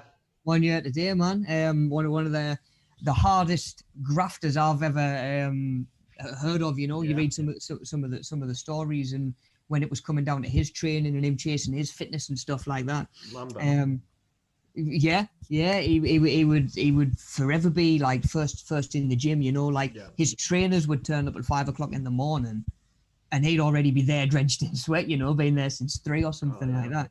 You know, and again, you know, very specific to what he did. And again, even just 10 years ago, 20 years ago, the game was totally different. So he's built different. You know, um, Dan says Tyson was just a street kid that bought into the belief of a coach. I never knew that actually. I Yeah. never realised he was just sort of dragged out off the streets. And yeah, Dan, Kobe goat, absolute goat. And again, you know, as it was this time last year, we were all saying let's not be comparing people from different eras. You can't. Let's just appreciate greatness while it's in front of us, because before you know it, it could be gone. You know, definitely, something to think about as well. Um, yeah, work the hardest, like Dan says. You know, the hardest workers in the room rise. That was actually one of the biggest issues that he had with Shaq. You know, they won a championship in maybe 02, and Kobe hit the off season and was training for next year. How do I be stronger? How do I be faster? How do I work on these different elements of fitness that are going to lift my game? Shaq went to the nearest burger van. He said, I'm having 3 months off. You know, I'm having 3 months off, and that contrast just in work ethic led to a lot of the issues between those guys. But again, you know, different eras. The sport might change, the sport might be different, and we can even look back and see how different shapes have changed over the years. You know, even to like a Mike Tyson as well. Okay, so pulling back to endomorphs. Looking at our Thor Bjornsson again, we've got so endomorphs. We've got our often pear shaped with a waist bigger than the chest. You know, almost sort of like that barrel sort of shape. Mm-hmm. So with usually shorter limbs, with the upper parts of the limbs being longer than the lower part. Yeah. So his femur, like so from his hip down to his knee, is longer than his knee down to his ankle. You know, which actually lends themselves pretty well to certain things like your deadlifts, whereas being the other way around might be more better suited towards squats, just from like a levering from a physics point of view. Yeah. But again, you know, that's his build and his natural build coming into play to help him out there. Yes, he trains well, he trains to do everything that he needs to do, but he's got that natural sort of build and that natural advantage as well. You know, he's about 7 foot, isn't he? Yeah, he's a big guy. He's about 7 foot. Yeah, like at the end of the day, again, I train as long as I want. I'm not lifting that much weight. I'm just not, and I'm okay with that. You know, so you know they tend to store fat quite easily. Yeah. You know, for all they'll build muscle quite well. You know, and easily gain that muscle mass. They've got to be quite really sort of dialed in with the diet to not gain fat as well. It's really difficult. Yeah. No, I mean, I've always said it's easier to maybe pick one goal, say size, and then move on to like a cutting phase rather than trying to build mass and lose fat at the same time.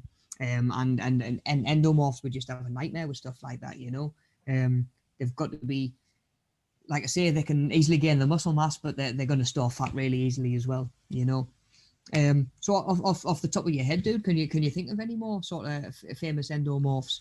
You know? Yeah, famous endomorphs. Let's have a think. Yeah, I mean, mainly it's going to be a lot of rugby players. I think. You're going to have some American football players you could put in, like a defensive linebacker or something like that. They Yeah, would definitely be an endomorph. yeah. And yeah, even like a sumo wrestler or powerlifters in general. Eddie Hall, obviously, we spoke about.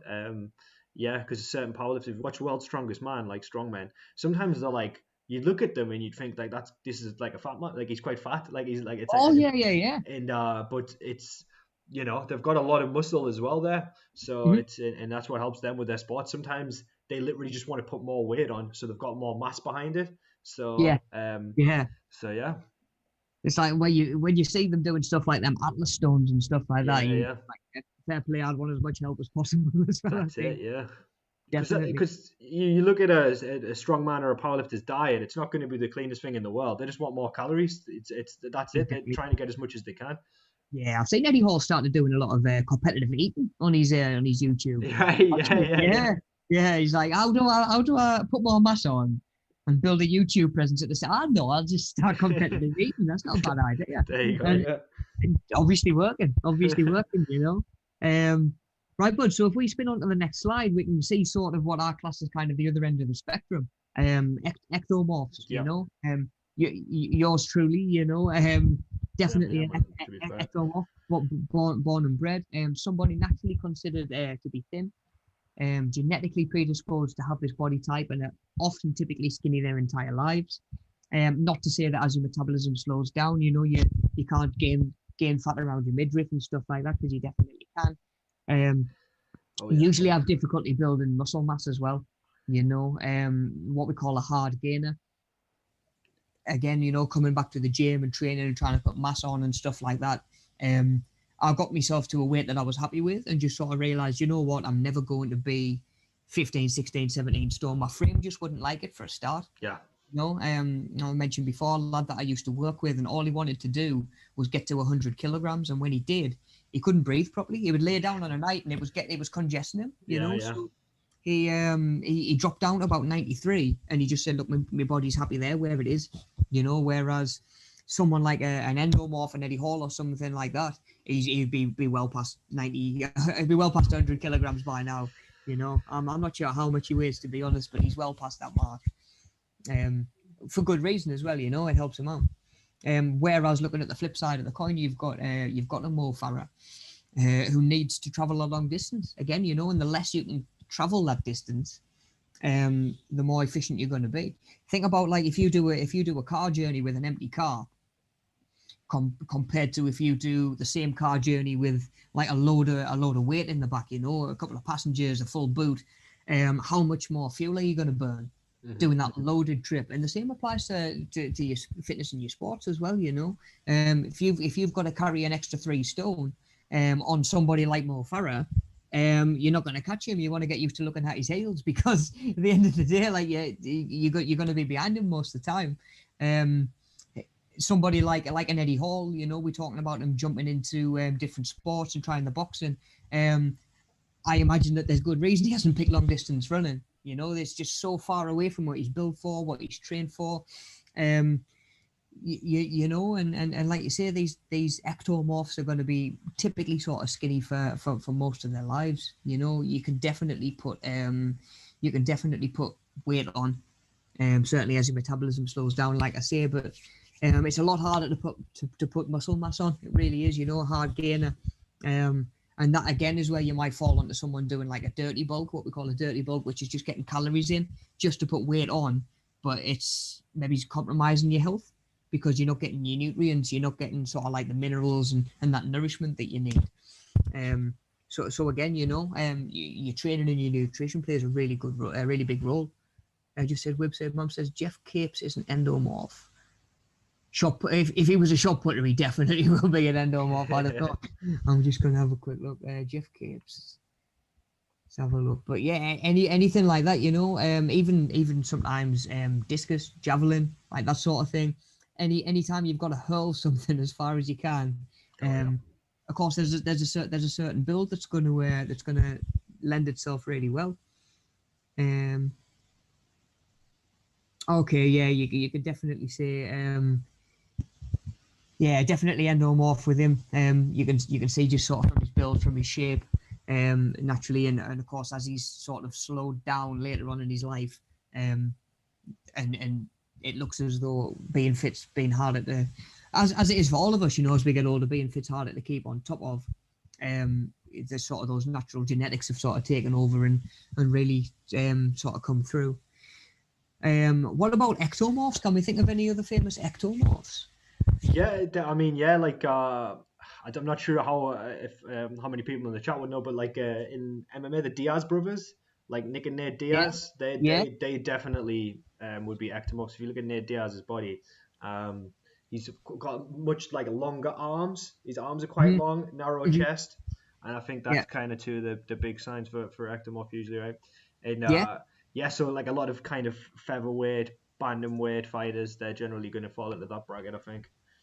Well, yeah, yeah. Anything like that, even when you're looking at your martial arts, Yeah. Bruce Lee, Bruce Lee's yeah, that's a great example actually, mate. Yeah. Bruce Lee. Do you know what I mean? Really sort of really petite, really sort of slight. Yeah. And this guy, he did the 1 inch punch, didn't he? Yep. Do you know what I mean? Just pure power, just explosive power. And on the surface, you'd look at him and you wouldn't think he was capable of that. But yeah, he's sort of like your typical sort of ectomorph. Now it's worth mentioning that a lot of people and most people tend to fit somewhere between two of these body types. Yeah. Like you tend to not be specifically one, and of course, this doesn't decide how you look for the rest of your life because your lifestyle ultimately determines that. You Exactly. know, um, there's no way there's no reason, sorry, that you wouldn't see an endomorph that's really sort of quite slim and in good shape. There'd be a couple in the basketball. Maybe centers who are responsible for rebounds and boxing opponents out and stuff like that. Yeah. But there's not really any what you would maybe class as a fat guy, in the NBA. I can think of maybe Steven Adams, who's just Oh left yeah. OKC and gone to the Pelicans. He's even. He's just strong. Do you know what I mean? There's no Yeah. way Yeah. through him. There's no way around him. But he's by no means in bad shape. That's just the shape that he's got. Again, if we can spin on to the next slide, buddy, and look at mesomorphs and our Mr. Schwarzenegger. Wow.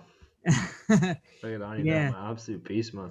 yeah, peak, absolute peak. And again, there is nothing to say that if he didn't train and didn't pursue the vocations that he did and the bodybuilding and trying to put the size on, he wouldn't just naturally look like that. Do you know what I mean? He Oh wasn't no. he wasn't just born looking like that. Yeah. There's nothing really to say that in a lot of ways he couldn't develop a body shape similar to an Eddie Hall. Yeah. Or somebody like that, with a certain diet and stuff like that. But when it comes to staying lean as well, I think mesomorphs just have a much easier time doing it. Yeah.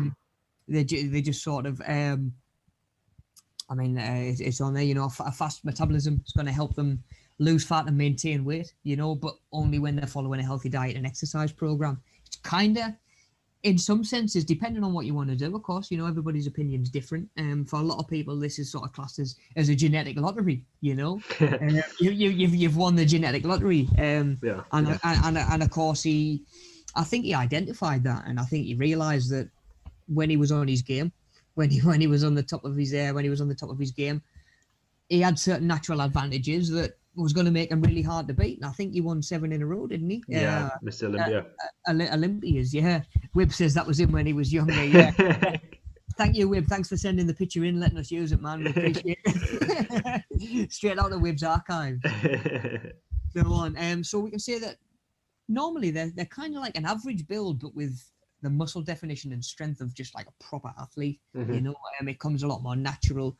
That sort of V sort of tapered shape, from the shoulders down into the waist. I think having the broader shoulders and the bigger lats, them muscles that are sticking out on the side. I think it makes your waist look a lot more sort of tapered in as well and a lot smaller. And of course the broad shoulders helps that, you know. Definitely. That was a bane of my life, man. Whenever I was training, no matter what I did, shoulders just didn't like to grow, you know. So naturally trying to get that V shape is a lot harder, you know. And some people just naturally have broad shoulders. Yeah, that's it, isn't it? It's the actual structure of your like bones as well, isn't it? Like how Yeah, you're shaped. yeah. Um, but yeah, speaking of, it's interesting because we're talking about ectomorphs and mesomorphs, and I don't know if you've seen Fernando Torres like lately, Not lately, actually. Not since mate. is he retired now? Yeah, I don't actually know. He might be doing like a smaller club or semi-pro. I'm Yeah. not 100%, but mate, definitely have a look when you get a chance because he's put on like insane amount of muscle. I don't know if he's like doing like bodybuilding or something. It looks crazy, honestly. I've just typed it in there. What? He used to be he What? used to be really slim though, right? You'd always thought that he would be more like of an ectomorph. Yeah, yeah. Well, top comment I can see there is Fernando Torres linked with Royal Rumble appearance in the WWE. So he's obviously changed up his game and stuff like that. But you see that as well when you look at athletes that need to change their role, or players that obviously as they're getting older and their abilities change, you know. Again, coming back to somebody like Kobe, you know, he got Yeah, older, he did his Achilles. He wasn't quite as explosive, he wasn't getting to the rim as much, he wasn't able to just blow by people. So in time, you know, he becomes a better 3-point shooter. You know, he becomes a better shooter of the ball rather than yeah, driving, definitely. and that has an effect on your body as well. You know, you Yeah, don't need to be as explosive. You know, you maybe need to be a little bit more agile to sort of get space off the ball and stuff like that. So depending on your role as well, that's going to change what you need your body to be able to do, and then your body composition is going to change with it. You know, but these mesomorphs, you know, looking at someone like a LeBron, you hmm know, just naturally they build muscle easily, broad shoulders, and a more muscular than endomorphs and ectomorphs normally. yeah. You could say AJ Anthony Joshua. He's pretty straight mesomorph, right? You look Yeah, at him and yeah. he's Oh, he's yeah, built. He's built. yeah, He's built different, isn't he? As they say. yeah. Yeah, definitely. You know, when it comes down to mesos, and of course, pretty much any of the Mr. Olympias over the years. You know, you look at your Phil Heath, your Jay Cutler, your even Franco. I can't Oh think of yeah, his. yeah, yeah. Franco. He was the smaller guy in Pumping Iron who used to train with Yeah, Arnie. yeah. Yeah, yeah. Franco Colombo. Is it Franco Colombo? Yes, I think it is Yeah, actually. yeah, Yeah, yeah. I think it is. Yeah, and again, you know, I think I can't remember if he actually ended up competing in a different weight class to Arnie or something like that. Yeah. But again, you know, different sort of build depending on what he was trying to do. You know, um, again with your boxing, you know, you go up and down your weight categories. You look at someone who's sort of like a lightweight or whatever the equivalent is, they're going to be built differently to someone who's your heavyweight, you know. Totally. Um, and there's none out there that I've ever seen that's built like Tyson Fury, you Yeah, know. exactly. That's Well, very sort of unique. you could say. I mean, it's weird because you could say he's got a lot of characteristics of an endomorph, right? But like, um, he's obviously quite tall as well. And I mean, obviously, the way he moves is definitely not like he moves like a lightweight. So it's like Yeah, he's definitely yeah, like a unique person. yeah. And I mean, like looking at it, you would probably look and say that well, he's 100. He's not an ectomorph. Yeah, He's not an ectomorph. So chances are he's somewhere between mesomorph and endomorph. yeah, And let's be honest, probably just his diet isn't as good as it might be. right, yeah, Like that's it, you know. And like I say, there's no reason to say that Arnie in that picture there at that age, if he doesn't wrap bodybuilding in, or if he wraps bodybuilding in and just starts drinking and eating kebabs, he'll look like Tyson Fury pretty quickly. Do you know what I mean? yeah, There's no guarantee. Your natural genetics don't really entitle you to a certain shape or anything like that. You just get naturally like gifted towards something. It doesn't dictate your body shape for the rest of your life, true. definitely. Okay, so if we can just move on from there, then do they see? So by now we can see that to be fit, you know, Doctor Evil air quotes, to be fit means something different to everybody, and there's no right or wrong way to go about it, really. You know, everybody's goal is different. Um, again, when it comes to your training, that's as much a reason as anything why you want to really think about the training that you're doing, and if it's pushing you towards where it is that you want to be. You know, if you want to get better at running long distances, you're not going to go in, put a load of weight on the bar, do one deadlift and leave. You know, you get stronger, and you'll develop your strength, but that might not be what you're chasing. You know, so yeah, just sort of thinking about this as well, because no matter whenever you speak to somebody as well, I think that especially if they're really engaged in their training and their fitness, they're going to swear by whatever it is that they're doing because it works for them. Oh, totally. You know, that, oh yeah, do this, it works for me. It's like, happy days, I'm glad you found something that works. If I go away and try that, I might sick of myself off in 2 days, you know, and it might be another month or two before I get the motivation to start chasing this fitness again, you know. So just be aware, like, of course, all the help is out there, and get as much as you can, take the information in, just try and put it through this sort of lens of what actually sort of applies to you. See sort of how different components of fitness are important in many ways, depending on your goals and your lifestyle.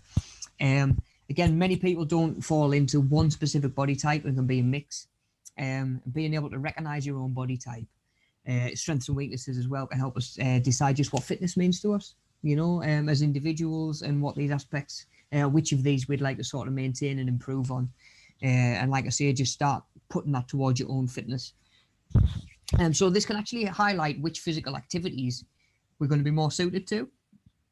You know, again, sort of helping us get more active in an enjoyable way. Because if you can make your exercise enjoyable, you know, either be something that's rewarding, challenging, if you like that, maybe it's just something that you feel that you're capable of doing straight away. You know, again, we're all different. Yeah. It just might give you an idea of your shape, your sort of components of fitness, and what you're good at, what you don't feel so good at, and where you can go from there. You know, so just something to think about before we wrap up for the day, buddy. If we can go next slide. Sure, yeah. Just a couple of questions. So if you can grab yourself a pen and a piece of paper, and either jot these questions down, or and then answer them, or just answer them while they're on screen. If you're happy to share them in the chat, by all means share them in the chat. You know, I'd love to hear it. I really would, but sometimes it's a little bit personal, you know, and I just want you to be able to just sort of reflect on yourself based on what we've talked about this morning. So what components of fitness are important to you? You know, what do you care about? You know, some people aren't really bothered about particular in terms of strength. You know, you might be at a point in your life where you don't need to be able to run long distances. You know, it might not be. You might want a little bit of cardiovascular endurance for running around after your grandkids and playing with the bands or something like that. So again, it's different to everybody. So just jot down a couple of things, and like I say, if you want to chuck them in the chat, by all means do. What is your body type? You know, where do you think you fall on the scale? Naturally, and again, remember that you're probably somewhere between two of them. You know, what are your strengths? What do you feel comes more sort of naturally to you? Weaknesses, what do you normally sort of naturally struggle with?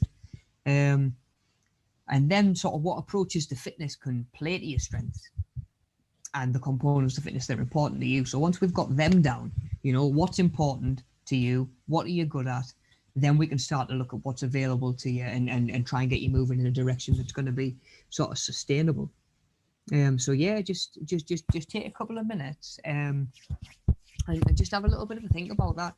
Like I say, with yourself, you know, because, you know, even if I was answering for myself, you know, as much as I appreciate that all components to fitness are important, you know, based on what I even just what I used to do for a living, you know, being a personal trainer. Yeah. Maybe it's a little bit of a reach, but I need good reaction times in case somebody's going to hurt themselves. You know, are they doing an exercise, or have, you know, if they flared an elbow out, I need to correct them, or the bar's going to drop on their chest. Yeah. You know? It's something like that, you know. In terms of the exercise that I like doing, even just the yoga and stuff like that, I've realized pretty quickly I need to be flexible. And I've also realized that one of my weaknesses is that I'm not as flexible as I might be, you know. And of course, why would I be if I've never done it? So of course you take that, and I think that is important. Longevity is important to me. good posture is important to me. So being flexible and not being tight is something that I need to work on, you know. And that is how I kind of arrived at that decision. I was going to try yoga. You know, so again, components. I don't necessarily need to worry about strength too much. You know, I'm not a manual labourer. I'm not out there like laying bricks and stuff like that. So again, some aspects that are really important to other people, and in their training that they might be trying to get you to buy into, you might not actually be bothered about. You know, I'm not going to go and train 5 sets to 5 with somebody every time at the gym because they're doing strength training when I don't really need to be any stronger. You know, I don't necessarily want to be any stronger. So again, you know, it's different for everybody. So now we've had just a couple of minutes to think for yourself. Again, by all means, pause it there if you need to and just take a minute. We're going to just roll on to the last slide that we've got. So we've got a little group activity to do called Joanna Needs Our Help. So imagine that you've got a friend or a family member or something like that, you know, in a world where we're allowed in the gym and allowed to socialize with other people, and when it's safe to, of course. This person is stood saying, oh, okay, I want to get fit, I want to get a little bit more active, but I don't really know where to start. Like, I don't know what's suitable for me, I don't know what's going to put me off straight away. So she gives us a couple of different sort of circumstances, you know. So she might come out and she might say to us, look, Rob, okay, so I feel like I've got quite good coordination, but I haven't got great flexibility, you know. I don't necessarily want to do something that is that's going to need me to be that flexible, you know. She feels that she isn't very strong, you know. So again, probably you're not going to recommend powerlifting, you know, unless, again, you know, it doesn't dictate what you do. It just, same again, gives you an idea of what's going to be a little bit more sort of natural to you. She feels as though she's got quite good agility, you know. She's got good cardiovascular fitness. So straight away we can say that she's coordinated. She's agile, and she's quite cardiovascularly fit. Yeah. Now she seems to be a mix somewhere between an endomorph and a mesomorph. Yeah. So again, you know, I've put that on there. Just remember your body types. Don't limit what you can and can't do. If you enjoy it, do it. You know, you're never the wrong shape for anything. If you want to do it. If when it comes to tackling fitness and getting started, and if it does feel like a chore and trying to find a way to make it sustainable, that's when we're looking at stuff that maybe becomes a little bit more natural, you know. If you're an ectomorph that wants to go and sumo wrestle, do it, you know. We're behind you, all the way. So yeah, just remember your body types. Don't limit what you can and can't do. So what do you think we could suggest to Joanna to be a little bit more active? Just playing catch up with the chat there. Wib says he'd like to trim down stomach. He's got broad shoulders. He likes the exercise bike. Mountain bike out the garage is a good shout. Yeah, as long as you can just be careful, like with the ice on the pavement and on the roads and stuff like that. But even then, you know, biking's really good exercise.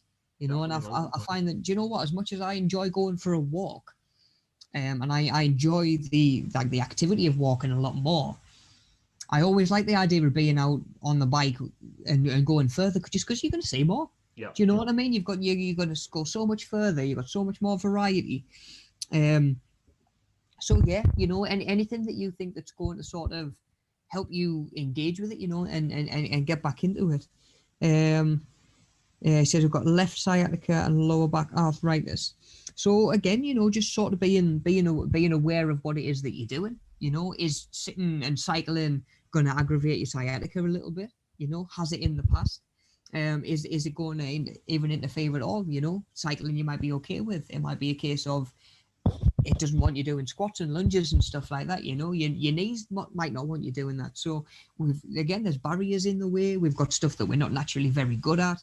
And again, you know, I think we're all a peg looking for a certain shaped hole when it comes to fitness. And it's just trying to find yours, you know, and what you find enjoyable. So what do you reckon, buddy? Daniel and Wade, you know, what do we reckon we could suggest for Joanna to do? She wants to be a little bit more sort of active. Yeah, I'm not sure really. It's like, I guess it would depend on I'm honestly not sure. Something cardio related. Yeah, Um, yeah, could be, yeah. but yeah. So I don't know, man. Maybe it depends if just to cut some like do going on the rower or something, or she could maybe do a bit of I don't know, just go, a bit of jogging even would be good for a start, I guess. Yeah, yeah, anything like that. Like you say, if we're gonna say right, let's play to your strengths and give you a couple of weeks of something that you're gonna hopefully find manageable, not necessarily enjoyable, but manageable. Then from there we can say, right, why don't we put something else in that's gonna work on your flexibility? You know, why don't you keep doing what you were doing and keep up your jogging, but we're gonna make sure you're doing like stretching 1 day a week. You know, and slowly turning those weaknesses into strengths as well. In lockdown, of course, it's a lot harder, you know, to say, all right, I'm going to start doing this. Do you know what I mean? But Joanna straight away there, you know, good coordination, you know. So straight away I'm thinking, well, maybe it's like a little bit of rhythm in that as well, you know. Good agility, cardiovascularly fit. She can dance, can't she? Like, why can't she dance? Get yourself in the kitchen. Like, I think I've admitted before. Do you know what I mean? I'll come clean. I can't help dancing when I'm doing tea. Do you know what I mean? Like, you just chuck some music on, you have a little bit dance, and by the time you've cooked tea, you've done half an hour of sort of boogieing on the spot. It's not necessarily jumping on the treadmill and having a sprint, but it's movement. It's activity. Yeah. And added bonus if you can sort of think of it as not. I think certainly, definitely as you're getting into it.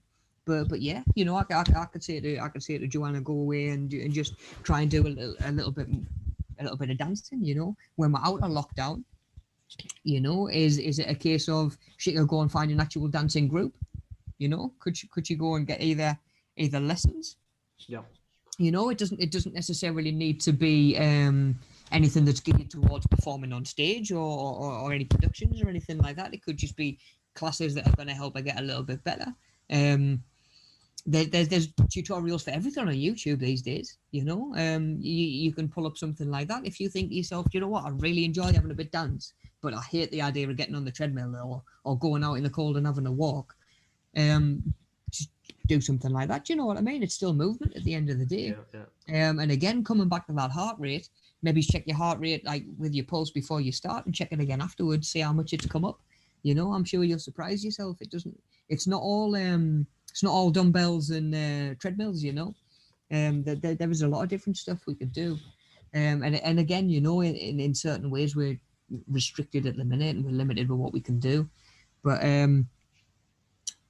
you know, that there's other stuff. We just got to think outside the box a little bit sometimes as well, you know. So if you're still struggling, you know, if you know, we're coming out of today's session and we'll help Jo out and we've sent her away to do this, that, or the other, and you're still struggling to like apply it to yourself, and especially in lockdown, what can you do in lockdown?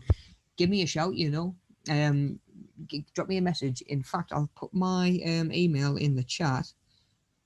And then if you do have any questions or anything like that, you can just drop me a message. Cool. Yeah, just like I say, if you're saying, look, Rob, you know what, it makes sense what we're talking about. I can see the difference between Arnie and Usain Bolt. I just don't know how to take it away and apply it to myself right now.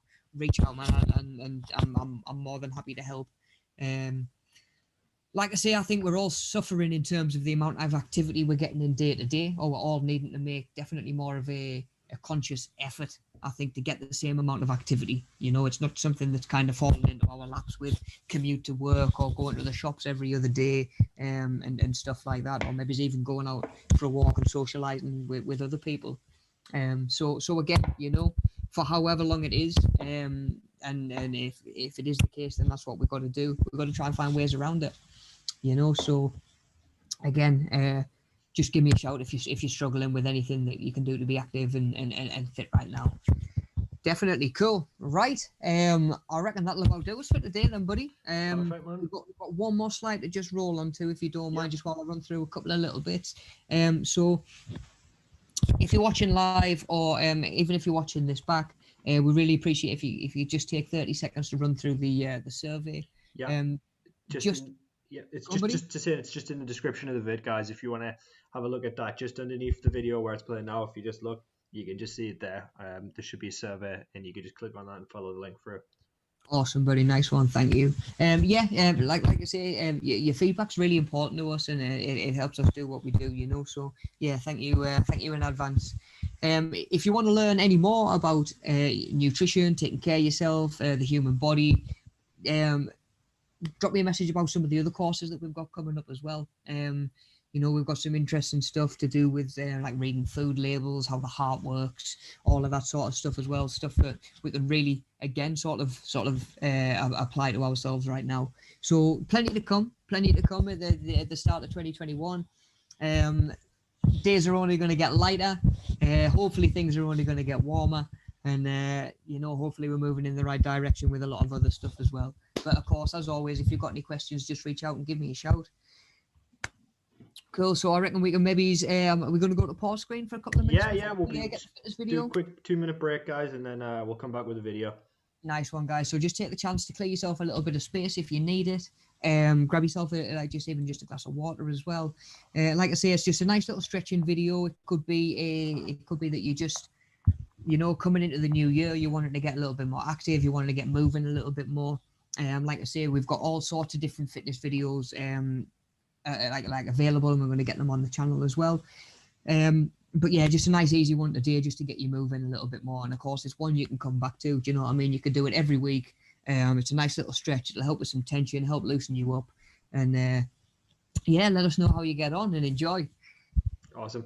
Right, cool, guys. Well, see you in a little bit. Nice one. Thank you for tuning in. See you later. Bye.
Hi everyone, welcome back.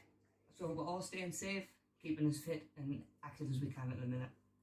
So we're actually going to have a bit of a change of pace this week. We're going to slow things down and just take some time to stretch off.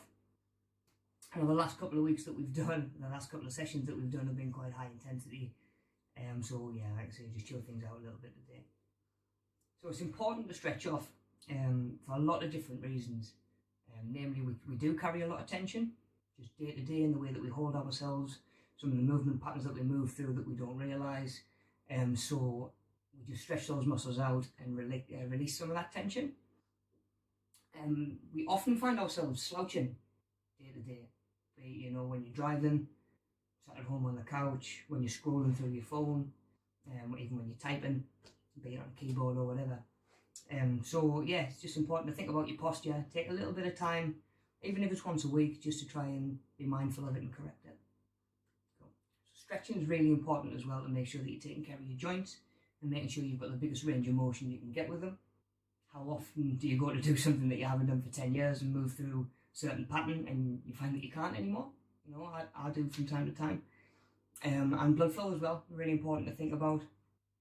Flow of blood around your body, getting that oxygen where it needs to be. Stiffness can actually affect that as well, stiffness and tension. So we stretch off, loosen up, and just help things work how they're supposed to. Yeah, cool. So today we're going to do a full body routine rather than breaking it down and isolating anything. We're going to take between sort of 15 to 20 minutes.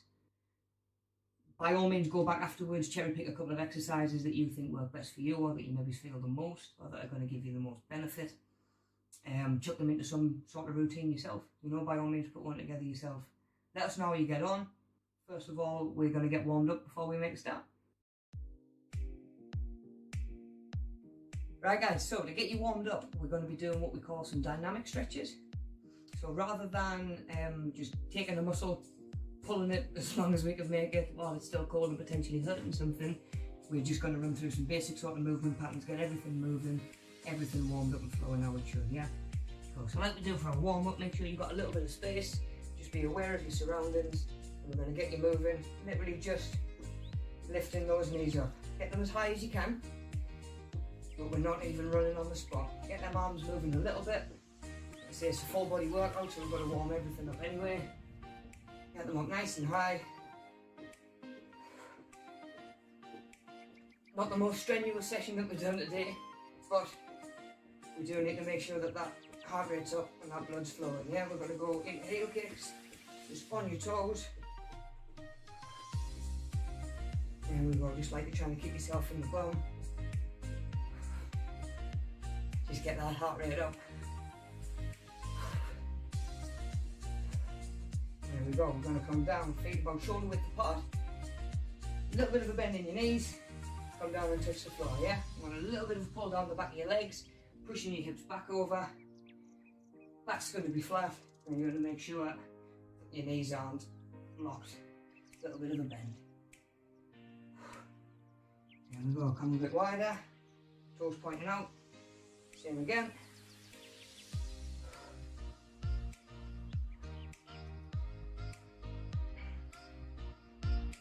Last one, we're going to come up into some waist twists, side to side, just loosen up that lower back, loosen up your obliques.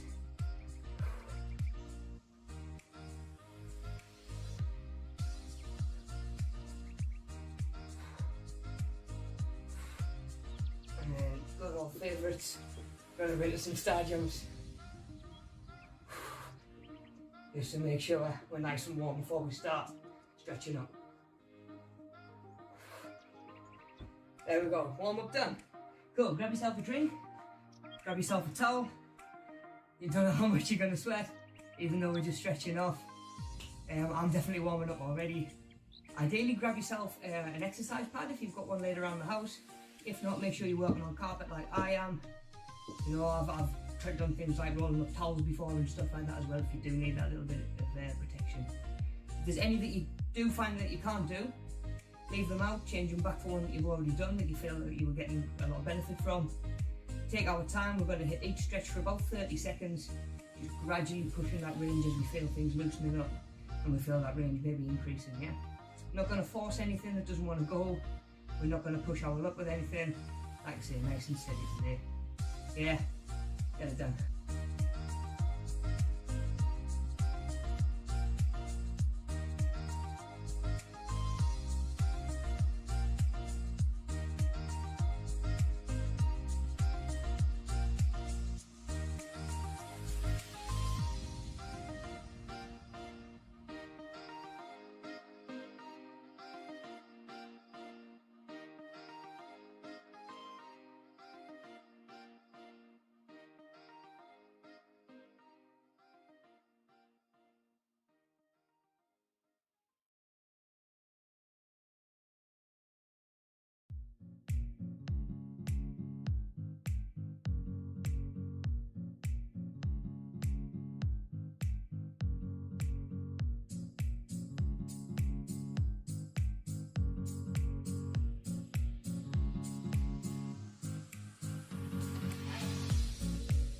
Any that you find, we're going to have plenty of time to swap over in between stretches. Yeah, we're not rushing through anything like we normally do. Yeah, we're not going to force anything that doesn't want to go. And we're just going to gradually just try and extend our range of motion while we're holding for that 30 seconds. And you feel your potential range increasing, yeah? Cool, right, so let's get it done. Like I say, holding each one for about 30 seconds. You want to stand yourself off to start, right in the middle of the room. Going to reach up, nice and tall. That's it, just stretching through the body. Lift your chest up. And you're trying to feel them shoulder blades move. So you're just bringing them up towards your ears. Let them drop, shoulders up. And then back down. Still standing nice and tall.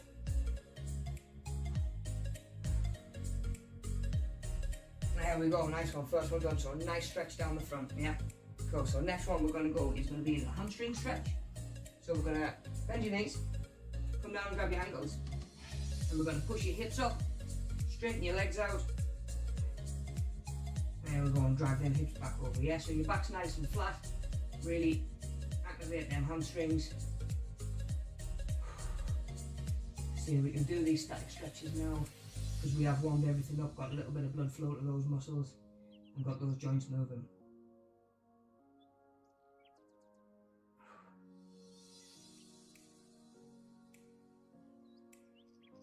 Just feeling that pull. There we go, just nice and steady, come up and out of that one.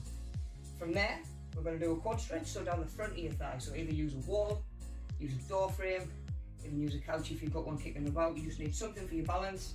If you need something for your balance, just going to come knees together and hips forward and pulling your heel in towards your bum, yeah?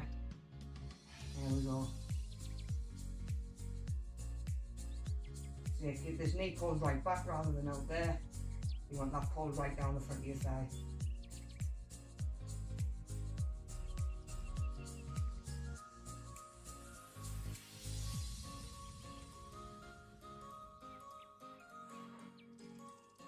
There we go, we can come out of that one. And of course we want to make sure we do the other side as well. So we're going to take time to stretch that other leg off. Same again, get your balance. Lean against something if you need to. If not, like I say, we're just going to get your balance and come. Heel up towards your bum. Keep your knees together. Pull back rather than there. Or as close to there as you can get, yeah? By all means, if you're feeling tension, before I'm saying you should be feeling tension, it just means you're a little bit tight, yeah? So don't worry about pushing as far as I am. Get that pull, same again as you feel the muscle stretching out. Just try and pull it that little bit further through your range, but don't force anything. There we go, so we're going to start moving away from the legs. But you'd be surprised when it comes to your muscles how interlinked everything is. So we're going to move on to your lower back, but we're still moving through some leg ranges as well. So we're going to come onto one knee, try and tilt your hips forward, and then we're just lunging forward, yeah? So you're getting a pull right down here on that hip flexor, right on that joint. If you let your pelvis tilt back that way, you won't get the stretch so much, so you need to pull back that way, yeah? Try and engage them abs. Nice pull down there.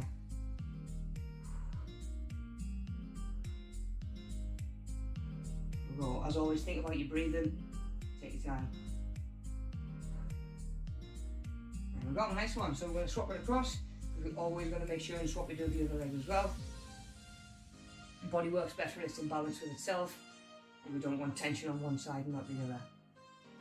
And we go, so same again, hips pulled in, driving forward, and you're getting the pull on that back leg, should be nice and high.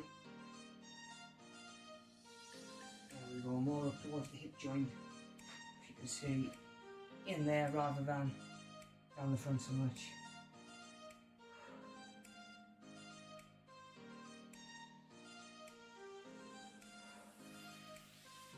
And then just focus on your breathing, balance, take your time.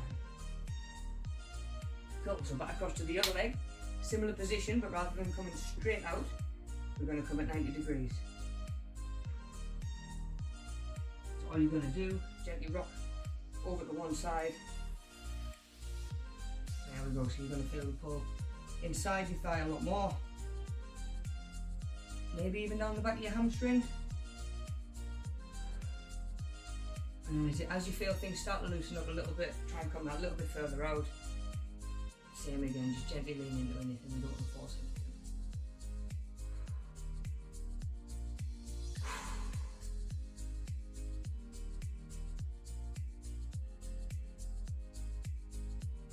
There we go, we'll come out of that one. We're going to swap, same again on the other side.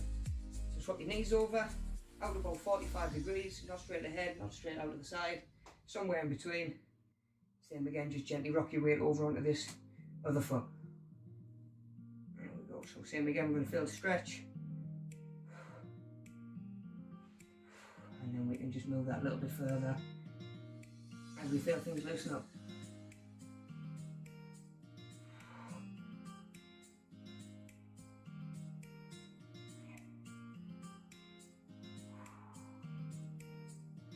Just pushing it where we can.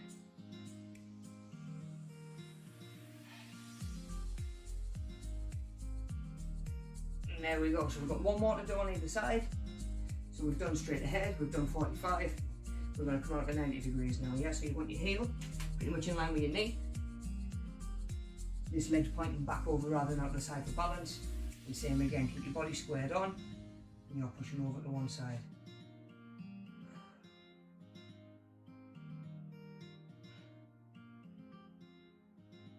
So depending on where you've got your tension, you might feel that one of these is easier than the other. And someone else might feel it completely differently, yeah? It's all depending on how tight we are and where we're tight. Same again, just push it if you can.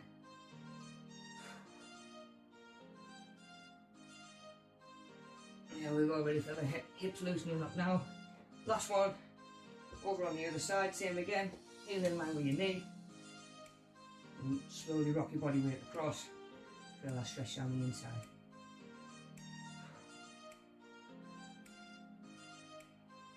There we go, so you want to be thinking about your posture all the time, keep your chest up if you can. And just deep breaths.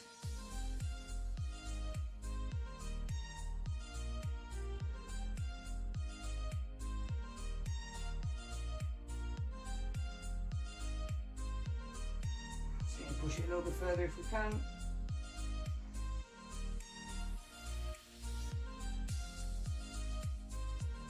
There we go, well done. So finally off your knees, you can sit yourself on your bum. One leg forward, 90 degrees, the other leg back, 90 degrees as well, yeah? From there, back's nice and flat, you're just going to bring your chest down towards your knee. Same again, don't force anything, just as low as you can get.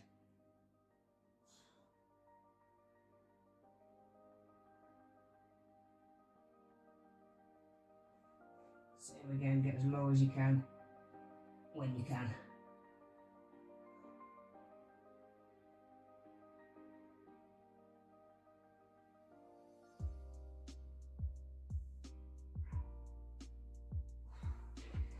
There we go, we're going to swap it across.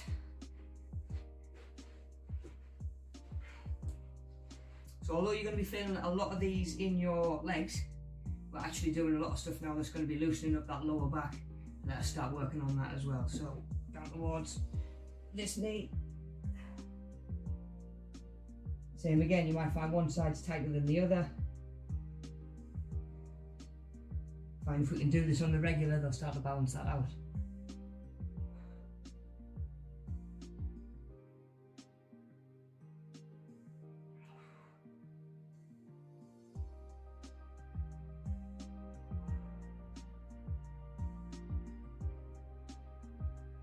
There we go, so we're going to take that stretch that you're probably feeling in your glute or the side of your bum and just emphasise that a little bit more so it comes up into your lower back as well. So you're going to lay yourself down, knee's going to come in, this shoulder's going to stay down and you're going to rock across. There we go. So you're going to feel a little pull in your lower back and still down the outside of your glute. So make sure this shoulder stays down. There we go, and keep this knee in nice and high.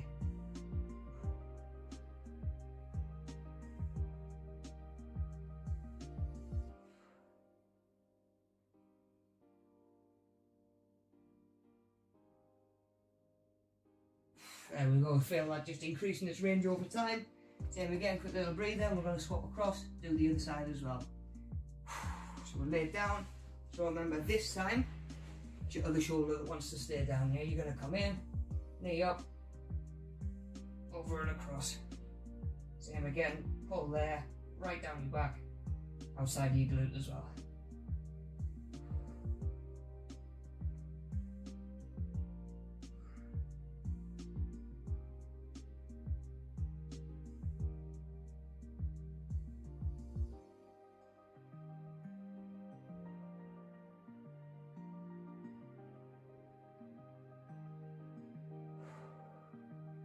Nice one. Little breath, set yourself up, and we're going to come back to that kneeling position. And you're going to slide your palms right out in front of you, as far as you can, and rock back onto those heels. So you've got a nice pull down your lats, just bringing that lower back in as well a little bit. There we go. Try and get right back onto your heels.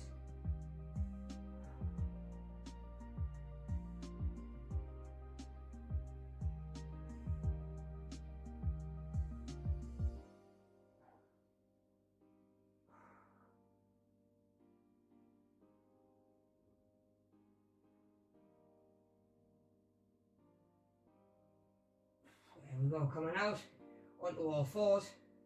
And this next one, we're just going to alternate between arching your back down over and pulling it up towards the ceiling. Just getting a little bit of flexion on that spine as well, yeah? So you're dipping your back, then arching your back. Just getting it all moving.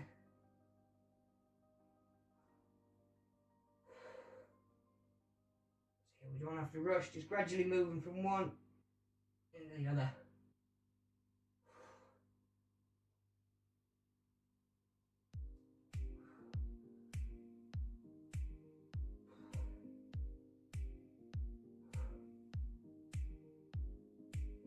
Nice one. So from there, we're going to work up your back a little bit. Start bringing in the back of your shoulders, as well as some of those higher back muscles. So staying in that kneeling position, and try and get your arm through and underneath.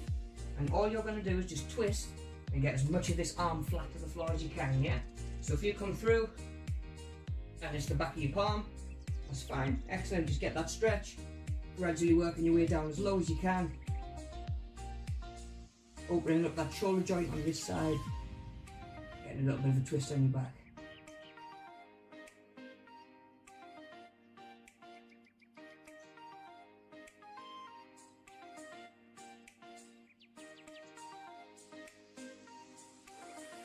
There we go, come out of there.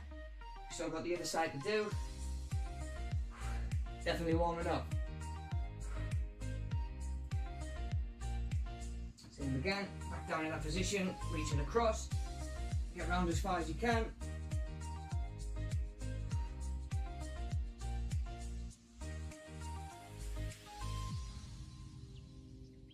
And there we go, really feeling the stretch on the back of your shoulder as well.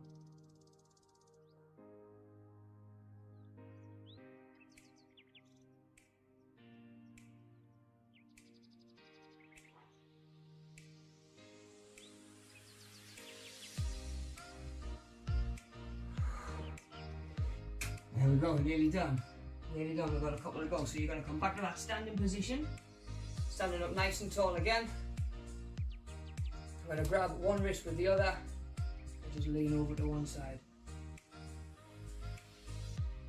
See, we're just going to stay on the same side. Just moving across nice and slow. So we're not bouncing on the stretch. Just moving it through the range that we can get.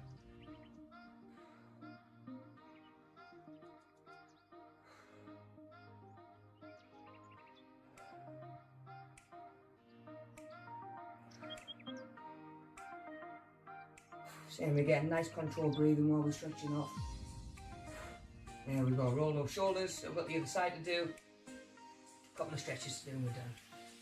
Yeah, so we're reaching up again. Reach with the other arm. And we're going to reach across to the other side as well. Staying nice and slow, nice and controlled.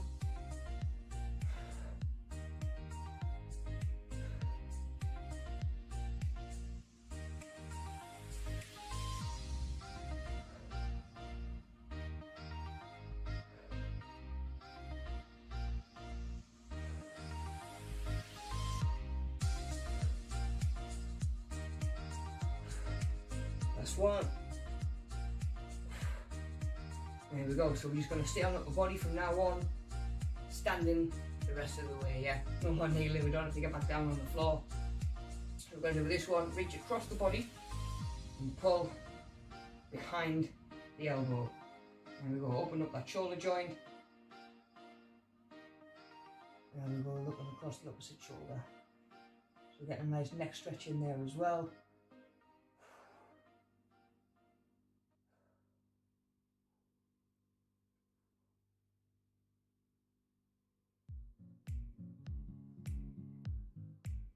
And we go, just focus on your breathing and the ones that let you.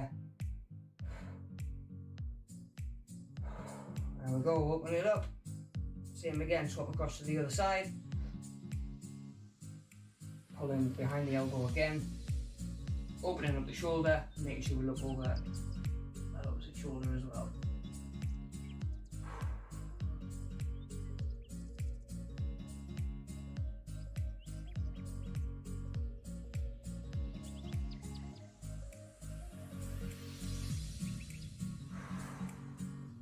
So just big deep breaths now. Just loosening up this upper body to finish up with. Last 10 seconds, really get that stretch, a little bit more if you can.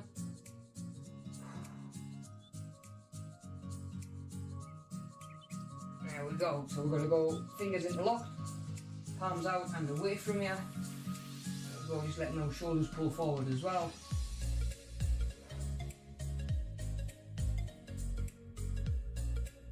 There we go, just moving in and out. Get that stretch.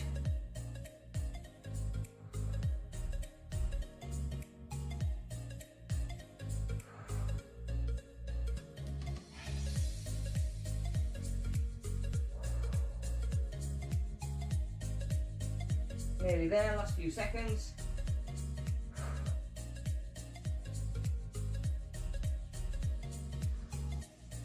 And there we go, now last one, we're just going to do some arm circles. Just get those shoulder joints moving a little bit more as well. Just watch out for the ceiling lights. There we go, last one. Just get all that blood flowing around the body. There we go, nearly there.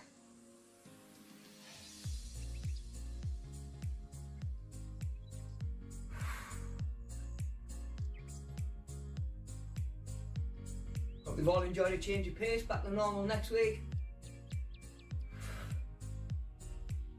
There we go, we can even reverse that and come back the other way. Same again, just think about getting them shoulder blades moving as well if you can. There we go, done.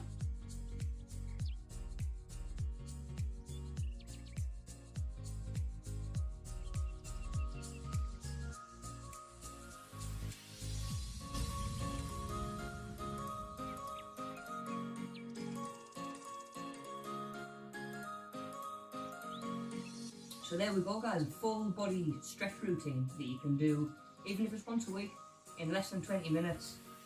I prefer to start my day off with some stretches, you know, wake myself up a little bit, take a little bit of time. It's personal preference, it's entirely up to you. Try different times of the day. Some people prefer it sort of later on in the evening, wind down before bed, but it is important that we're doing it. And we actually hear stories, and I've worked with clients who, they have a pain in one area, be it lower back, and when we actually break it down and take time to assess it, the problem's actually coming from elsewhere. Be it a tight hamstring that's pulling the pelvis into a position that it doesn't like, be it a calf injury and the way that you're walking to accommodate that. So there's a lot of stuff that we can sort of break down if we just take a little bit of time to listen to your body, where it's tight, what's working, how it should, what isn't, and then we can take it from there, you know, just take a little bit of time. Well done everybody who has been doing these. Actually, Anthony, I know you've been smashing them the last couple of weeks. Keep them selfies coming in because we do want to see them. Charlotte, Gary, give a couple of these stretches a try. See how you get on. Like I say, get in touch with me on Mel if you have any trouble with any of that, yeah. Speaking of Mel, I hope you're all keeping up with the home cooking channel and the recipes that she's putting out there. Check it out if you're not. And of course, as always, stay safe, look after yourselves, and I'll see you next week.